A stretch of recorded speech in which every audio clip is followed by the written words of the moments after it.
তন্ত্র মানেই অন্ধকার, তন্ত্র মানেই রহস্য, তন্ত্র মানেই মানে সেই তন্ত্রবিদ্যাটাকে প্রয়োগ করে বিভিন্নভাবে বিভিন্ন মানুষের ক্ষতি করার চেষ্টা।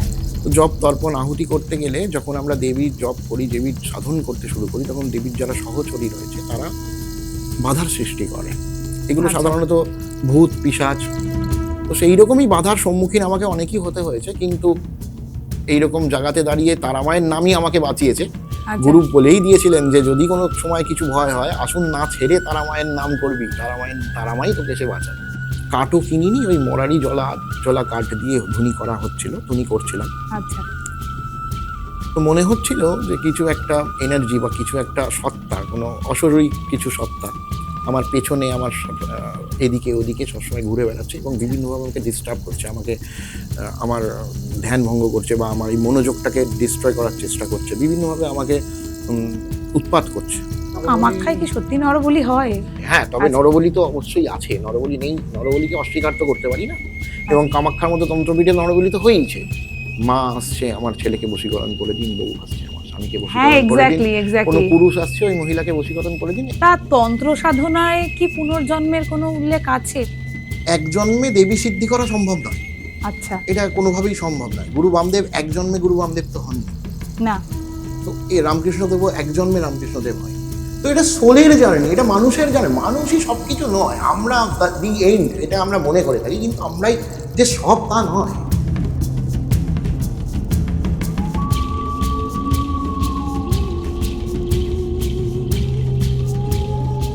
আজকাল টেকনোলজি যত এগোচ্ছে, মানুষ কিন্তু অদ্ভুতভাবে তন্ত্রমন্ত্রে নির্ভরশীল হয়ে পড়ছে। আমরা অ্যাসাইনমেন্ট খোঁজার জন্য চ্যাটজিপিটি করছি, কিন্তু জীবনের সমস্যার সমাধান না পেলেই সম্মুখীন হচ্ছি তন্ত্রমন্ত্রের। এই তন্ত্রমন্ত্র নিয়ে কিন্তু আমাদের মনে বিভিন্ন রকমের প্রশ্ন দেখা দিচ্ছে। আজকের এই পডকাস্টে আমরা সেই সব প্রশ্ন নিয়েই আলোচনা করব। নমস্কার, নতুন পাতা সাথে নন্দিনীর আমি নন্দিনী, আর আমাদের আজকের বিশেষ অতিথি তন্ত্রগুরু যোগী সোমনাথ।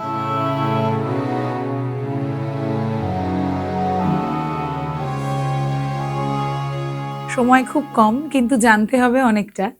তাই প্রথম যেটা জানতে চাইবো, তন্ত্র কি? তন্ত্র কি শুধুই রহস্য? তন্ত্র বলতে গেলে তন্ত্র হচ্ছে এমন একটা উপায় বা পদ্ধতি, যেটা ভারতীয় সময় অনুযায়ী খ্রিস্টীয় পঞ্চম শতাব্দীর পর এসেছে, যেটি সাধনার একটি প্রসেস, যেটি সাধারণত আগম পদ্ধতির মাধ্যমে হয়। আগম কথার অর্থ বলতে গেলে যেটা এসেছে শিব এবং পার্বতী, মা পার্বতীর কথোপকথন থেকে যেই পদ্ধতি উঠে এসেছে, সেইটি মেনে যে সাধন পদ্ধতি তৈরি হয়েছে, তাকেই আমরা তন্ত্র বলে থাকি। কোনো ক্ষেত্রে বলা হয় তন্ত্র কথার অর্থ আক্ষরিক অর্থ হিসাবে তনুত্রাণ। আচ্ছা। যেই পদ্ধতিতে সাধনা করলে, তনু কথার অর্থ হচ্ছে শরীর, আচ্ছা। ত্রাণ কথার অর্থ মুক্তি, আচ্ছা। সেই পদ্ধতিটাই যদি ধরে চলি, তাহলে যেই পদ্ধতিতে সাধনা করলে শরীরের মুক্তি ঘটে, শরীর এই জীবনচক্রে শরীরের মধ্যে আর আত্মাকে ফিরে আসতে না হয়, সেই পদ্ধতিকে আমরা তন্ত্র বলে থাকি। আচ্ছা। এটি সাধারণত একটি সাধন করার পদ্ধতি। বিভিন্নভাবে আমরা তন্ত্র মাধ্যমে ইষ্ট সাধন করা হয় এবং ইষ্ট সিদ্ধি লাভ করা হয় এবং নিজের মুক্তির লাভ করা হয়। এই তন্ত্র সাধারণত শাক্ত নির্ভর করে। শাক্ত মতে কিছু তন্ত্র হয়, শৈব মতেও তন্ত্র হয়, আর কোথাও কোথাও বৈষ্ণব মতেও কিছু তন্ত্র করতে দেখা যায়। আচ্ছা। আর রহস্য তো হচ্ছে যেটা দেখা যায় না, সাধারণ মানুষের কাছে যেটা দেখা যায় না, বোঝা যায় না, সেটাই তো রহস্য। সাধারণ মানুষের কাছে তন্ত্র তো রহস্য বটেই, এর কোনো এটা মিথ্যে কথা নয়, কিন্তু সাধকের কাছে তন্ত্র রহস্য অতটা নয়। যতটা না সাধারণ মানুষের সাধারণ কাছে। মানুষের কাছে হ্যাঁ, তন্ত্রের যেহেতু দেখা যায় না, ফল বোঝা যায় না, সাধকরা সাধারণত একাকিত্বে বা গুপ্তভাবেই সাধনা করে থাকে, আচ্ছা। সেহেতু এটি রহস্য তো বটেই। হ্যাঁ, এখন মানে সায়েন্স অনেক রকম বেরিয়ে গেছে, এআই অনেক রকম হয়ে গেছে। কিন্তু তাও সাধারণ মানুষের কাছে যেন মনে হয় তন্ত্র মানে কোনো সমস্যার সমাধান না পেলেই আমরা তন্ত্র নির্ভর হয়ে পড়ছি। হুম, মানে এটা কেন? মানে এই ব্যাপারটা। দেখুন, তন্ত্র তো বহু প্রাচীন এক পদ্ধতি। নতুন নতুন অনেক কিছুই বেরিয়েছে ঠিকই কথা, কিন্তু প্রাচীন পদ্ধতিগুলো তো বিলুপ্ত হয়ে যায়নি। এবং এই একটি পদ্ধতিতে সাধনা করলে আমরা অন্য লোকের সঙ্গে কানেক্ট করতে পারি, আচ্ছা, যেটা সাধারণভাবে বিজ্ঞানভাবে সেইভাবে তো করা যায় না। করা যায় না। হ্যাঁ, তো এটি একটি অলৌকিক ব্যাপার এবং যাতে আচ্ছা, সত্যিই সম্ভব যে মানুষের বিভিন্ন রকম প্রবলেম থেকে তাদেরকে ঠিক করা বা তাদের বিভিন্ন রকম মানসিকতা মনের আহ, যেটাকে বিকাশ করা, এগুলো সম্ভব, তন্ত্রের মাধ্যমে সম্ভব। আচ্ছা। এবার যেটা জানতে চাইবো, আপনার তন্ত্র সাধনার সঙ্গে যুক্ত হওয়ার কারণ কি? আমার তন্ত্র সাধনার সঙ্গে যুক্ত হওয়ার সর্বপ্রথম কারণ হচ্ছে আমার ঠাকুরদাদা, যে ঠাকুরদাদার থেকে আমি আচ্ছা, ইন্সপায়ার হয়েছি। আমার ঠাকুরদাদা আহ, তন্ত্র সাধনার সঙ্গে যুক্ত ছিলেন না, উনি গিরি সম্প্রদায়, আপনি শুনে থাকবেন দশনামী সম্প্রদায়, সাধক আচ্ছা, সন্ন্যাস সমাজের একটি গিরি সম্প্রদায়ের একজন সাধক ছিলেন। তো ছোটবেলা থেকেই তাকে দেখছি যে বাড়িতে হোম যজ্ঞ এবং দেব দেবীর পুজো পাঠ দেখতে দেখতে একটা ইন্সপিরেশন আমার মধ্যে এসে থাকে। আচ্ছা, তারপরে আমার বাবা ছিলেন আচ্ছা, যিনি, তিনি এখন নেই বর্তমানে, তার সঙ্গে মাঝে মধ্যেই বিভিন্ন দেবী ক্ষেত্রে, যেমন তারাপীঠ বিশেষ করে মাঝে আচ্ছা, মধ্যেই যাওয়া, গিয়ে বিভিন্ন তান্ত্রিক এবং সাধকদের সঙ্গে কথা বলা, আচ্ছা, করতে করতেই মনের মধ্যে থেকে এই ব্যাপারটার প্রতি অতিরিক্ত রকমের ইন্টারেস্ট এসে গিয়েছিল। আচ্ছা, তো ওই ইন্টারেস্টের জন্যই আজকে তন্ত্র সাধনার মধ্যে আমি চলে গিয়েছি আর কি। আচ্ছা। আপনার তাহলে তন্ত্র সাধনার স্থান তারাপীঠ। হ্যাঁ, আমি তারাপীঠেই তন্ত্র সাধনা করে থাকি। আচ্ছা, তারাপীঠ মহাশ্মশান। হ্যাঁ, তারাপীঠ তো মহাশ্মশান। সেক্ষেত্রে কোনো রকম সমস্যার সম্মুখীন বা এই যে সাধনাটা, সেটা কিরাম করে, মানে কেমন করে হয়, একটু যদি জানতে পারি? কেমন করে হয় বলতে গেলে, এই সাধনা করার জন্য সর্বপ্রথম প্রয়োজন একজন গুরু, প্রকৃত আচ্ছা, গুরু। গুরু দীক্ষা নিয়ে, আচ্ছা, গুরুর বচন নিয়েই তবেই আমাদের সাধনা শুরু করতে হয়। আচ্ছা, প্রথম প্রথম তো গুরু নিজে সঙ্গে রেখেই সাধনা করাতেন, তখন সেরকম কোনো উম, কিছুর মুখোমুখি হওয়া, যেটাকে আপনি বলতে চাইছেন আর কি, সেই হ্যাঁ, হ্যাঁ, ধরনের কোনো রহস্যের মুখোমুখি রহস্য। আমি হতে হয় না, কারণ গুরু তখন সন্তানের মতো আর কি আগলে রাখেন এবং আচ্ছা, উনিই সবকিছু আর কি দেখে নেন। আচ্ছা, তারপরে যখন একটু বড় হলাম, সাধনার পথে একটু বড় হওয়া, বয়সে আচ্ছা, নয়, তখন আস্তে আস্তে গুরু বললেন যে একা একা গিয়ে সাধনা করো বিভিন্ন আচ্ছা, পদ্ধতিতে আমাকে। যখন সাধকদের যখন গুরু ছাড়ে, তখন বিভিন্ন রকম, হ্যাঁ বিভিন্ন রকম এরকম তো সম্মুখীন হতেই হয়, যেগুলো আর কি উম, ভয় হয় বা ভয়ের সম্মুখীনই বলবো, বিভিন্ন তাহলে রকম এরম তো কোনো আছে। ঘটনা কি আপনার হ্যাঁ, জীবনে নিশ্চয়ই আছে, ঘটেছে? নিশ্চয়ই আছে, নিশ্চয়ই আছে। তারাপীঠ মহাশ্মশানেই যেহেতু আমি আমার সাধন জীবনের বেশিরভাগ সময়টা তারাপীঠ মহাশ্মশানেই কাটিয়েছি, আচ্ছা, তারাপীঠ মহাশ্মশানেরই একটা ঘটনা আমি বলছি। হুম, তো তারাপীঠ শ্মশানের একদম কোণের দিকে একটি ধুনি আছে, যেটি আমার গুরুর হাতের প্রতিষ্ঠা করা। সেই আচ্ছা, ধুনিতে চিতার ঠিক পেছনে আচ্ছা, একটা একদম নির্জন স্থানে, সেখানে বসেই আমি সাধনা করতাম। আর আমাদের ধুনির নিয়ম অনুযায়ী আমি যখনই শুরু করি না কেন, সূর্যোদয়ের আগে আমি সেই ধুনিকে ছাড়তে পারবো না। তো যথারীতি সাধন করতে বসে, সাধন করা মানে তো জপ তর্পণ আহুতি, একদম। এছাড়া এর বাইরে তো সাধনে কিছু নেই। না, তো জপ তর্পণ আহুতি করতে গেলে যখন আমরা দেবীর জপ করি, দেবীর সাধন করতে শুরু করি, তখন দেবীর যারা সহচরী রয়েছে তারা বাধার সৃষ্টি করে। এগুলো আচ্ছা, সাধারণত ভূত পিশাচ, উপদেবী অপদেবী যাদেরকে বলা হয়, আচ্ছা। উপদেবতা এখানে একটা অপদেবতা। কথা বলি, এই দেবী, হুম। দেবী কি মা তারা? দেবী দেখুন, ইষ্ট যার যেরকম তার সেই দেবী হতে পারে। আমার ইষ্ট তারামা, আচ্ছা, আমি তারামাকে ইষ্ট হিসেবে পেয়েছি। কোনো ক্ষেত্রে সাধকদের কালীও ইষ্ট হয়, মানে দশমহাবিদ্যার দেবী, তার অনেকে শিবও ইষ্ট হয়, শৈব ইষ্ট গুরু আছে, যার আচ্ছা, যেটা ইষ্ট সেটাই তার দেবী। আমার ইষ্ট যেমন মা তারা, আমি ইষ্ট তারা মন্ত্রে দীক্ষিত সাধক। আচ্ছা, তো আমি তারা সাধনা করে থাকি, তাই আমার ইষ্ট তারাই। আচ্ছা, তো দেবী সাধনা করাতে তাদের যে সহচরীরা রয়েছেন তারা এসে প্রথমে তো ভয় দেখান, অত সহজ নয় যে তাদের সঙ্গে অত তাড়াতাড়ি কানেক্টিভিটি তৈরি করা বা রিলেশনশিপ তৈরি করা, কিছু তো বাধা আসবেই, সে আসবেই। তো মা তো কিছু পরীক্ষা নেবেনই। একদম। তো সেই রকমই বাধার সম্মুখীন আমাকে অনেকই হতে হয়েছে, কিন্তু এইরকম জায়গাতে দাঁড়িয়ে তারামায়ের নামই আমাকে বাঁচিয়েছে।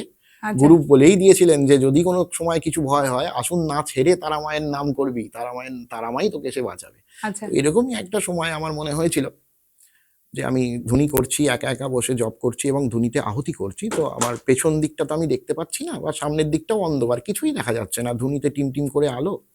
তখন কাঠও কিনিনি, ওই মরারি জলা জলা কাঠ দিয়ে ধুনি করা হচ্ছিল, ধুনি করছিলাম। আচ্ছা, তো মনে হচ্ছিল যে কিছু একটা এনার্জি বা কিছু একটা সত্তা, কোনো অশরীরিক কিছু সত্তা আমার পেছনে, আমার এদিকে ওদিকে সবসময় ঘুরে বেড়াচ্ছে এবং আচ্ছা, বিভিন্নভাবে আমাকে ডিস্টার্ব করছে, আমাকে আমার ধ্যান ভঙ্গ করছে বা আমার এই মনোযোগটাকে ডিস্ট্রয় করার চেষ্টা করছে, বিভিন্নভাবে আমাকে উৎপাত করছে। তো যথারীতি ভয়ও পেয়েছিলাম প্রচন্ড। হুম। তারাপীঠ শ্মশানে তখন আমি একা। হুম। সাধারণত ওই জায়গাটাতে খুব বেশি লোক তো আসেই না। আর সেটা মাঝরাতের ব্যাপার, কেউই নেই, ফাঁকা, আমি একা। তো সেই সময় তারামার নামই চিৎকার করে ৩ বার ডাকতে তারামাই সেইখান থেকে আমাকে মুক্তি করে দেয়। হঠাৎ করে সবকিছুই শেষ হয়ে যায় এবং আমি সকাল পর্যন্ত, সূর্যোদয় পর্যন্ত যথারীতি সঠিকভাবেই আমার সাধনা চালিয়ে যেতে পারি। কিছুক্ষণের জন্য সত্যিই ভয় হয়েছে।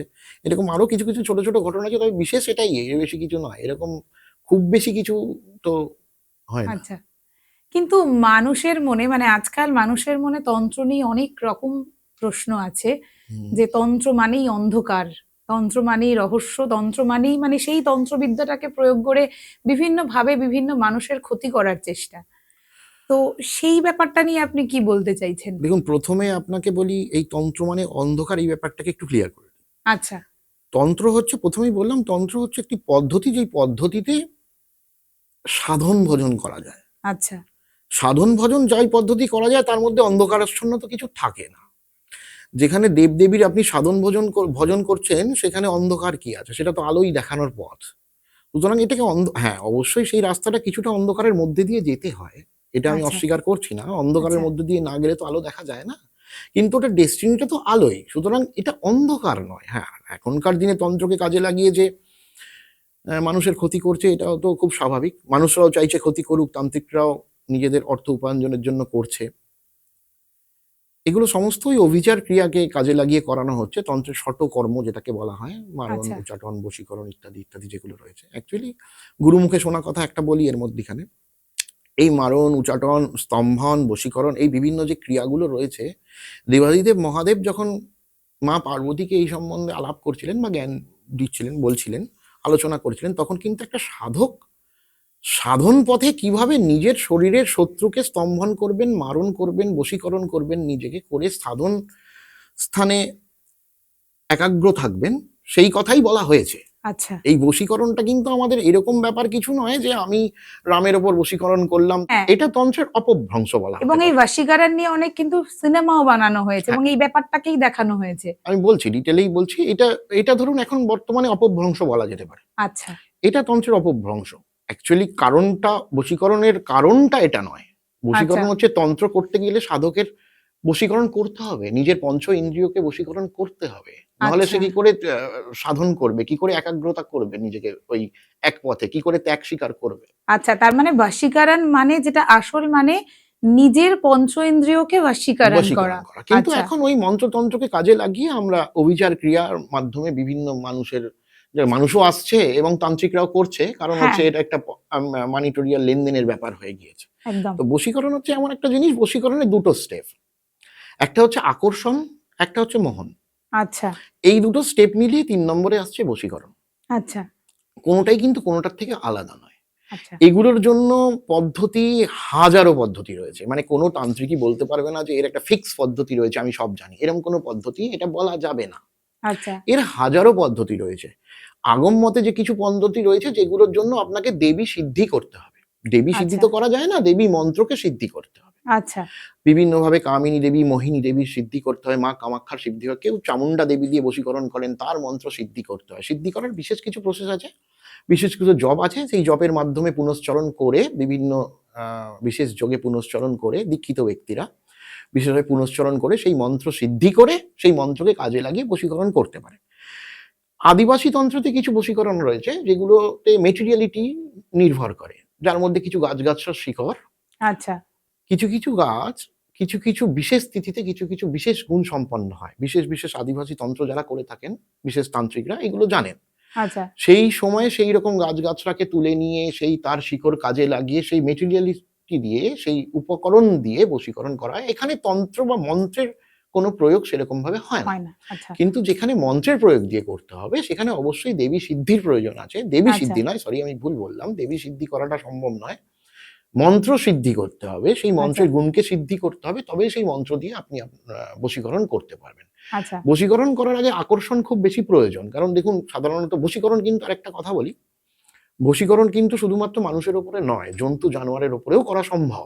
আচ্ছা, যেমন খুব সাধারণভাবে যদি আমি জানি না আপনার বাড়িতে পেট আছে কিনা, যদি পেটস থাকে তাহলে আপনি দেখবেন তাকে একটা বিস্কিট দিয়ে তাকে আপনি নিজের প্রভুত্ব স্বীকার করতে বাধ্য করছেন। তো আচ্ছা, কাইন্ড অফ বশীকরণ। তো আচ্ছা, এইটাই হচ্ছে ব্যাপার। তো এইরকম ব্যাপার। তো মন্ত্রের মাধ্যমেও বশীকরণ খুব সুন্দর করা যায় এবং করা যায়। প্রথমে আকর্ষণ করতে হয়, আফটার দ্যাট সম্মোহন করতে হয়। টোটাল মিলিয়ে বশীকরণটা হয়ে থাকে। তাহলে মানুষের ক্ষেত্রেও তো এরকম খাবার দিয়ে না, বশীকরণ করা খাবার দিয়ে অবশ্যই হয়, নিশ্চয়ই হয়, খাবার দিয়ে হয়, কিন্তু সেই খাবারটা অভিমন্ত্রিত হতে হবে। আচ্ছা, সেটা কিরকম করে সম্ভব? সেটা মন্ত্র, ওই যারা সিদ্ধ মন্ত্র যাদের আছে, যারা মন্ত্রকে সিদ্ধি করে রেখেছে, তারা সেই আচ্ছা, মন্ত্র দিয়ে পূজা পাঠের মাধ্যমে সেই খাদ্যকে বশীকরণ করবে। অবশ্যই করে সেই খাদ্যটা মিষ্টি হলে সম্ভব বেশি ভালো হয়। মিষ্টি আচ্ছা, জাতীয় খাবার। আচ্ছা, লাড্ডু, চকলেট, রসগোল্লা যেকোনো মিষ্টি জাতীয় খাবার হলে সেটি করতে অনেক বেশি সুবিধা হয়ে থাকে। এছাড়া পানের ওপর দিয়ে বশীকরণ করা হয়। আচ্ছা, বিভিন্ন জিনিস আছে। মানে এর কোনো শেষ নেই। বশীকরণের মানে অন্ততপক্ষে আমার তো সব নিয়ম জানা নেই। ১০০ টার উপরে নিয়ম জেনেও আমি বলব আমার সব নিয়ম জানা নেই। আচ্ছা, বশীকরণের এটা লোকাচার থেকে বেশিরভাগ এসছে, আদিবাসী থেকে কিছুটা এসছে। এগুলো লোকাচার তন্ত্রের মাধ্যমে কিছু এসছে। একেক জায়গায় একেক রকম ভাবে বশীকরণ করা হয়। আচ্ছা, কিন্তু এটা ঠিক যে মন্ত্রের মাধ্যমে যদি বশীকরণ করা করতে হয়, তাহলে দেবী সিদ্ধি অবশ্যই করে প্রয়োজন। আচ্ছা, এই বশীকরণ দিয়ে কি মানুষের ক্ষতিই শুধু করা হয়? না, বা কোনো মানে ভালো কাজও বশীকরণ দিয়ে করা সম্ভব? দেখুন ক্ষতি আর ভালোর এখানে ডেফিনিশনটা কারুর ক্ষতি হয়, কারুর ভালো হয় এরকম আচ্ছা, নয়। কোনো কাজ করলে তার একটা এফেক্ট, ওই পজিটিভ এফেক্ট, নেগেটিভ দুরকমেরই এফেক্ট হয়। তাতে কারুর ভালো হচ্ছে, কারুর ক্ষতি হচ্ছে। আচ্ছা।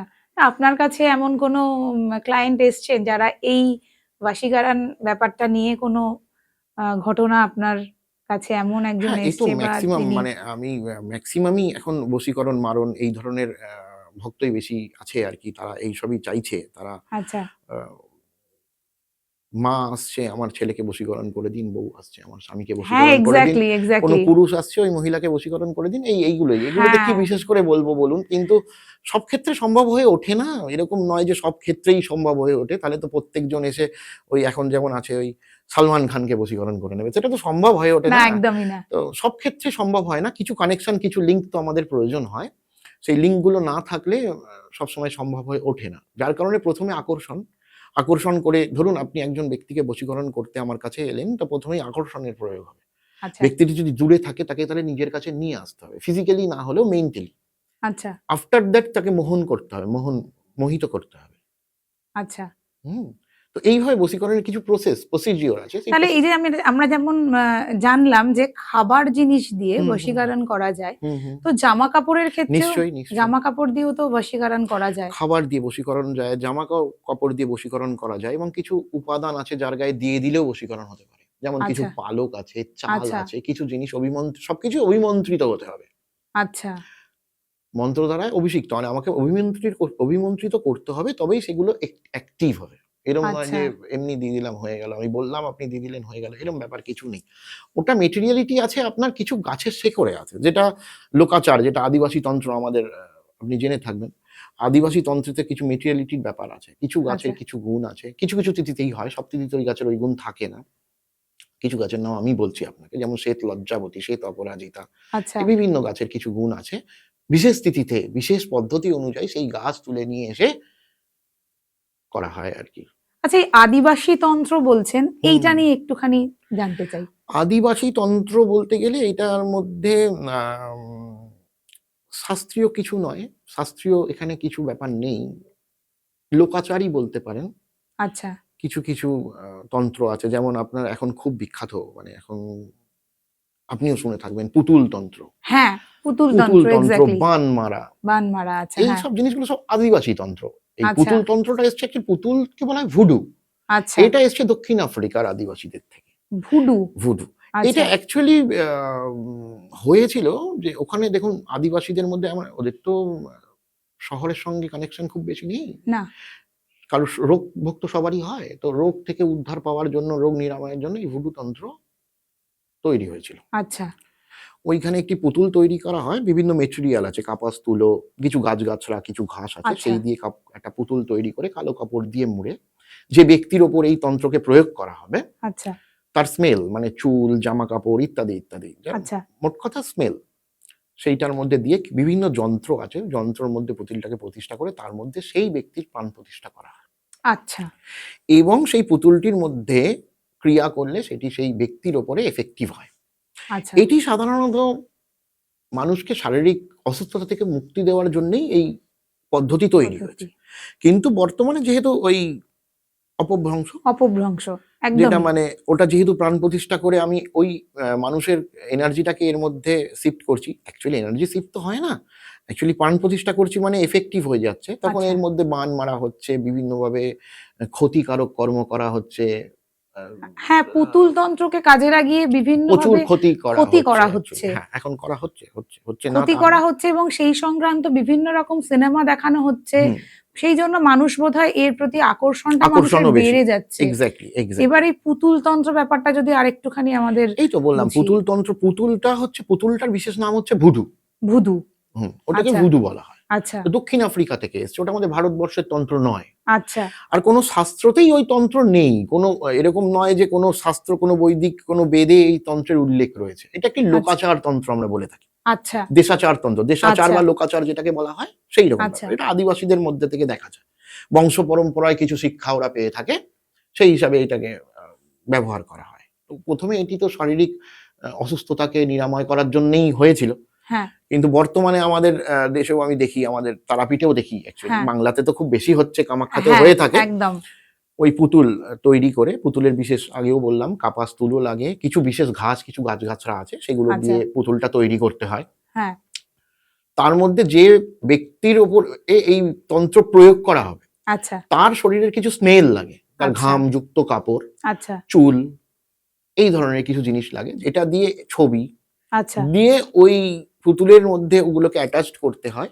অ্যাটাচড করে ওর বিশেষ পদ্ধতি আছে, এগুলো করতে, এগুলো আলোচনা করা সবসময় সম্ভব হয় না। আচ্ছা, প্রাণ প্রতিষ্ঠা করতে হয়। আচ্ছা, প্রাণ প্রতিষ্ঠা করলে ওই পুতুলের ওপর আপনি যা এফেক্ট করবেন, যা কর্ম করবেন, যা ক্রিয়া করবেন, সেটা এফেক্টিভ হবে সেই ব্যক্তির ওপর। আচ্ছা, এবারে আপনি অভিচার ক্রিয়া করছেন আজকের ডেটে, কিন্তু সিস্টেমটা অভিচার ক্রিয়া করার জন্য তৈরি হয়নি, সিস্টেমটা তৈরি হয়েছিল ভালোর জন্য, ভালোর জন্য। কিন্তু বর্তমান সময়ে এটার একটা অপভ্রংশ হয়ে সেটা খারাপ হচ্ছে, এখন হচ্ছে, হ্যাঁ, মানুষও তো চাইছে খারাপ হোক। একদম মানুষই চাইছে। আচ্ছা, পুতুল তন্ত্র নিয়ে তো আমরা এত শুনলাম, পুতুল তন্ত্র নিয়ে। এবার এর প্রতিকার তো নিশ্চয়ই একটা কিছু হ্যাঁ, থাকবে। নিশ্চয়ই আছে, নিশ্চয়ই তো আছে। সেই প্রতিকারটা একটু। প্রতিকার দেখুন, পুতুল তন্ত্রের প্রতিকার বলতে সব, পুতুল তন্ত্রে যখন নেগেটিভ, অ্যাকচুয়ালি এটা পজিটিভ জিনিস আপনাকে আমি বললাম, কিন্তু নেগেটিভ ভাবে যখন এটা প্রয়োগ করা হচ্ছে, নেগেটিভিটির প্রতিকার বলতে পজিটিভিটি, এর বাইরে কোনো আচ্ছা, প্রতিকার হয়ে ওঠে না। আচ্ছা, তো যদি কোনো পুতুল তন্ত্রে এফেক্টেড ব্যক্তি আমার কাছে এসে থাকে, তাকে আমি পজিটিভিটি দিয়েই তার প্রতিকার করে থাকি। তো সেটা আমার কেমন ইষ্ট ভাবে? দেবী পূজা অর্চনা, ইষ্ট দেবীর আচ্ছা, পূজা অর্চনা, আচ্ছা, এবং তার পূজা অর্চনার মাধ্যমে তৈরি কিছু ওষুধ তৈরি আচ্ছা, হয় আমাদের, সেই ওষুধগুলো তৈরি করতে বলি এবং ইউজ করতে বলি, তা সেই ক্ষেত্রে পুতুল তন্ত্রের প্রতিকার হয়ে যায় এবং খুব এফেক্টিভ। আর সাধারণভাবে প্রতিকার যদি বলেন, তাহলে একটা ছোট্ট টোটকা সাধারণ দর্শকদের জন্য দিয়ে দিচ্ছি, একদম। যেটা হয়তো সবার কিছু তো বলে দেওয়া উচিত।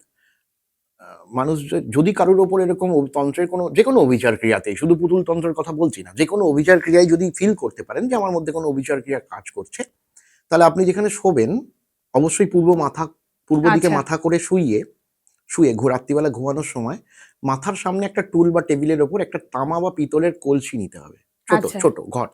আচ্ছা, সেই ঘরটা ফুল অফ ওয়াটার করে, পুরো জল ভর্তি করে দিয়ে, তার মধ্যে আচ্ছা, 3টে তিপত্র দিতে হবে, তিপত্র মানে বেলপাতা, আচ্ছা, 3টে তিপত্র দিয়ে সারা রাত ঘুমিয়ে পড়তে হবে। ঘুম থেকে উঠে যখন মানুষ সর্বপ্রথম ফ্রেশ হতে যায়, ফ্রেশ হতে গিয়ে স্নান করতে হবে, আচ্ছা, স্নানের শেষে ওই জলটা মাথায় ঢেলে নিতে হবে।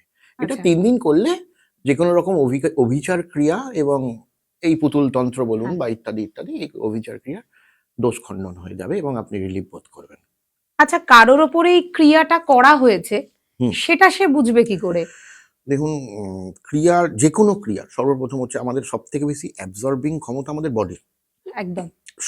ত্বক, বডি বলে আমি ত্বকের কথা হ্যাঁ, বলছি, আমার ইন্দ্রিয়দের মধ্যে আমার ত্বক, সর্বপ্রথম ত্বকের ওপর এফেক্ট, শরীরের ওপর এফেক্ট।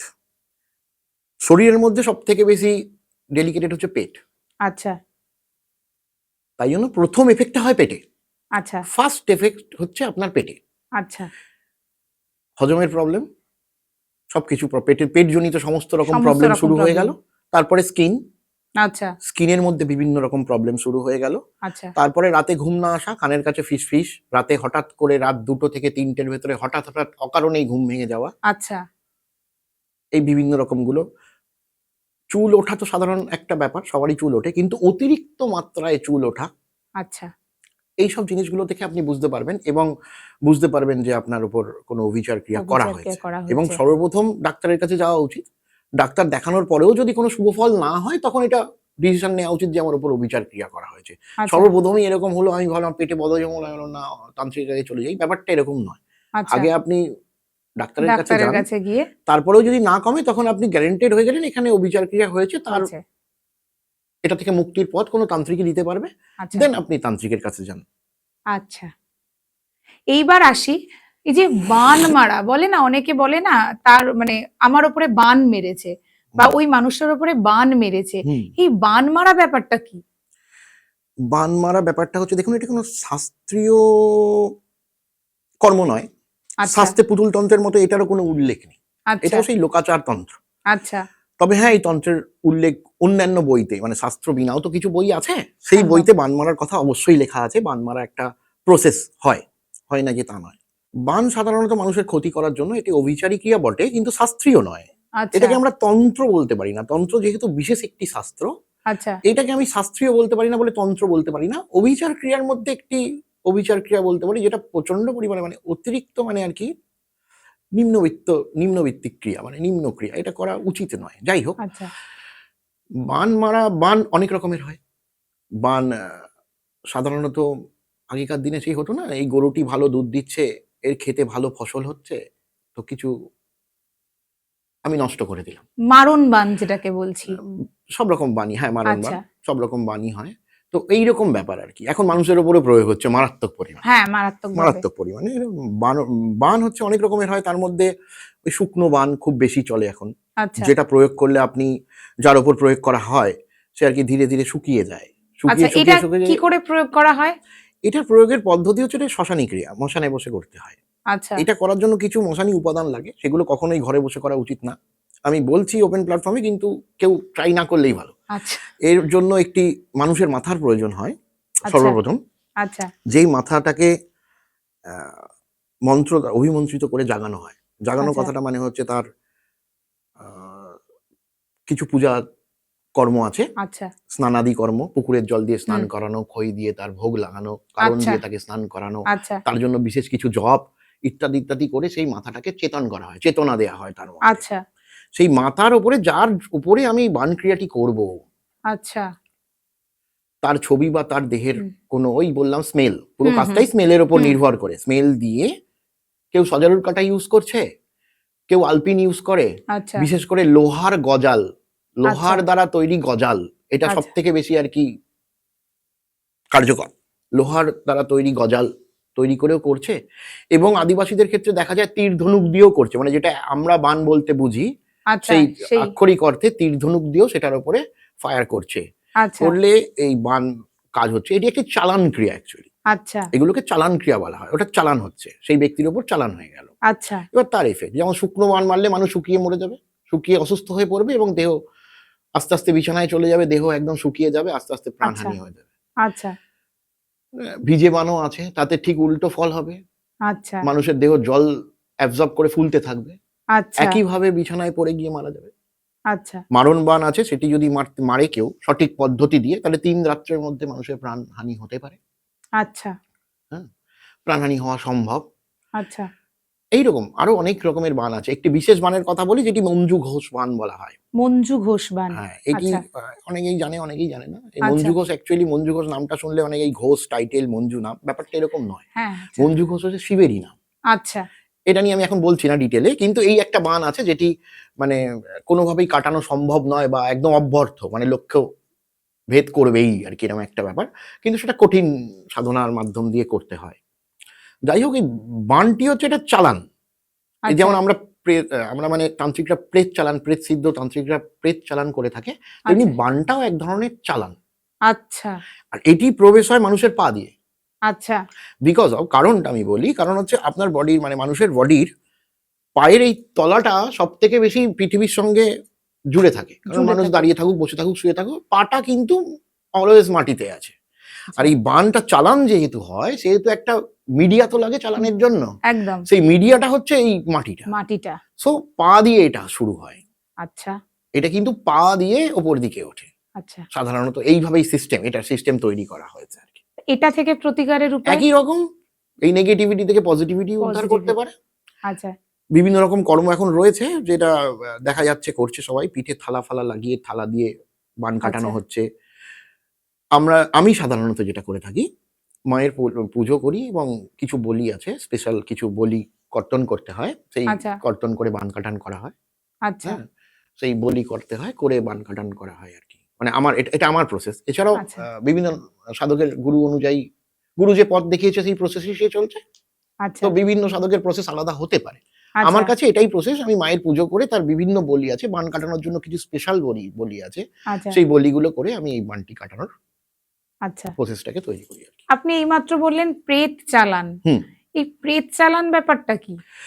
প্রেত চালান ব্যাপারটা হচ্ছে এটাও একটা অলৌকিক মানে অনেক আজকের এটাও কি তন্ত্র সাধনার মধ্যেই পড়ে? তন্ত্র সাধনারই দেখুন, একটা প্রেত অংশ? সাধনটা তো তন্ত্র সাধনার মধ্যে আছেই। কারণ আচ্ছা, দেবীকে সাধন করতে গেলে যেমন কালীর সাধনা করতে গেলে ডাকিনী যোগিনী সাধনা করতেই হবে। যদিও বা ডাকিনী যোগিনী কিন্তু প্রেত নয়। ওর একটা বিশাল আচ্ছা, হিস্ট্রি আছে। ডাকিনী মানে জ্ঞানী, যোগিনী মানে যোগ দিচ্ছে। মানে আমরা প্রেত মানে উপদেবী অপদেবীর তো সাধনা করতেই হয়। আচ্ছা, করে থাকে মানুষ।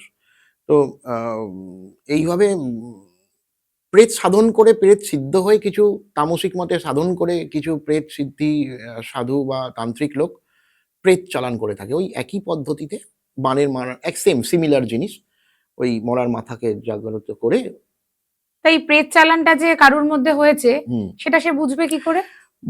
ওই একই রকমভাবে শরীর খারাপ হওয়া শুরু করবে। সবথেকে আচ্ছা, বেশি যেটা প্রেত চালান করলে হয়, কানের কাছে কেউ ফিসফিস করবে। মানে আপনি বুঝতে পারছেন না, কাউকে দেখতে পারছেন না। কিন্তু আপনার মনে হচ্ছে সবসময় পেছনে কেউ হাঁটছে, পেছনে কেউ ফিসফিস করে কথা বলছে। আপনি ঘরে বসে আছেন, আপনার পাশের জানলাটা খোলা থাকলে হঠাৎ করে আপনার থার্ড আই বলছে কেউ ওখান থেকে তোমাকে লক্ষ্য করছে। আচ্ছা, এইসব জিনিসগুলো হয়ে থাকে। যে প্রেত চালান করলে কিন্তু, যেটা বানের ক্ষেত্র থেকে আলাদা, প্রেত চালান করলে কিন্তু প্রেত এসে যে চালান করছে তাকে এসে কিন্তু বলবে প্রত্যেক মুহূর্তে যে আমি ওর এইটা করলাম। আচ্ছা, মানে ধরুন সাপোজ আমি একটা কথা বলছি, প্রেত আপনার তরকারিতে নুন দিয়ে দিল। আমি এটা আচ্ছা, হাস্যকর কথাই হ্যাঁ, বলছি। আচ্ছা, নুন দিয়ে এসেই প্রেত চালানকারীকে এসে বলবে যে আমি ওর তরকারিতে নুন দিয়ে দিয়েছি। আচ্ছা। মানে সমস্ত ইনফরমেশনটা কিন্তু যে প্রেত চালান করেছে তাকে দেবে। তার কাছে থাকবে। আচ্ছা। এরকম এই সিস্টেমটা এইভাবেই আরকি তৈরি হয় আরকি। এইরকম কোনো সমস্যা নিয়ে কেউ আপনার কাছে আসে, এসছে? আসে, আসে, আসে, আসেন এরম আর ১ টা ২ টো এইগুলো ঘটনা? সবই মানে একটা ঘটনা আমি বলি। আমার কাছে একটি মেয়ে এসেছিলেন।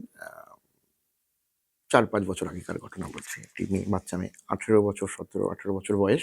হুম, তার উপরে কোনো একটা প্রেত চালান হয়েছিল। আচ্ছা, কোনো একটা প্রেত মানে একটি প্রেত চালান হয়েছিল। আমরা সাধকরা তাকে দেড়ফুটিয়া বলে থাকি।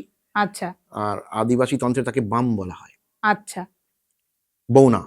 আচ্ছা, তো বিভিন্নভাবে মেয়েটিকে অ্যা ডিস্টার্ব করত। প্রায় আচ্ছা, মাস আষ্টেক ধরে মেয়েটির উপর অকথ্য অত্যাচার করা হয়েছে।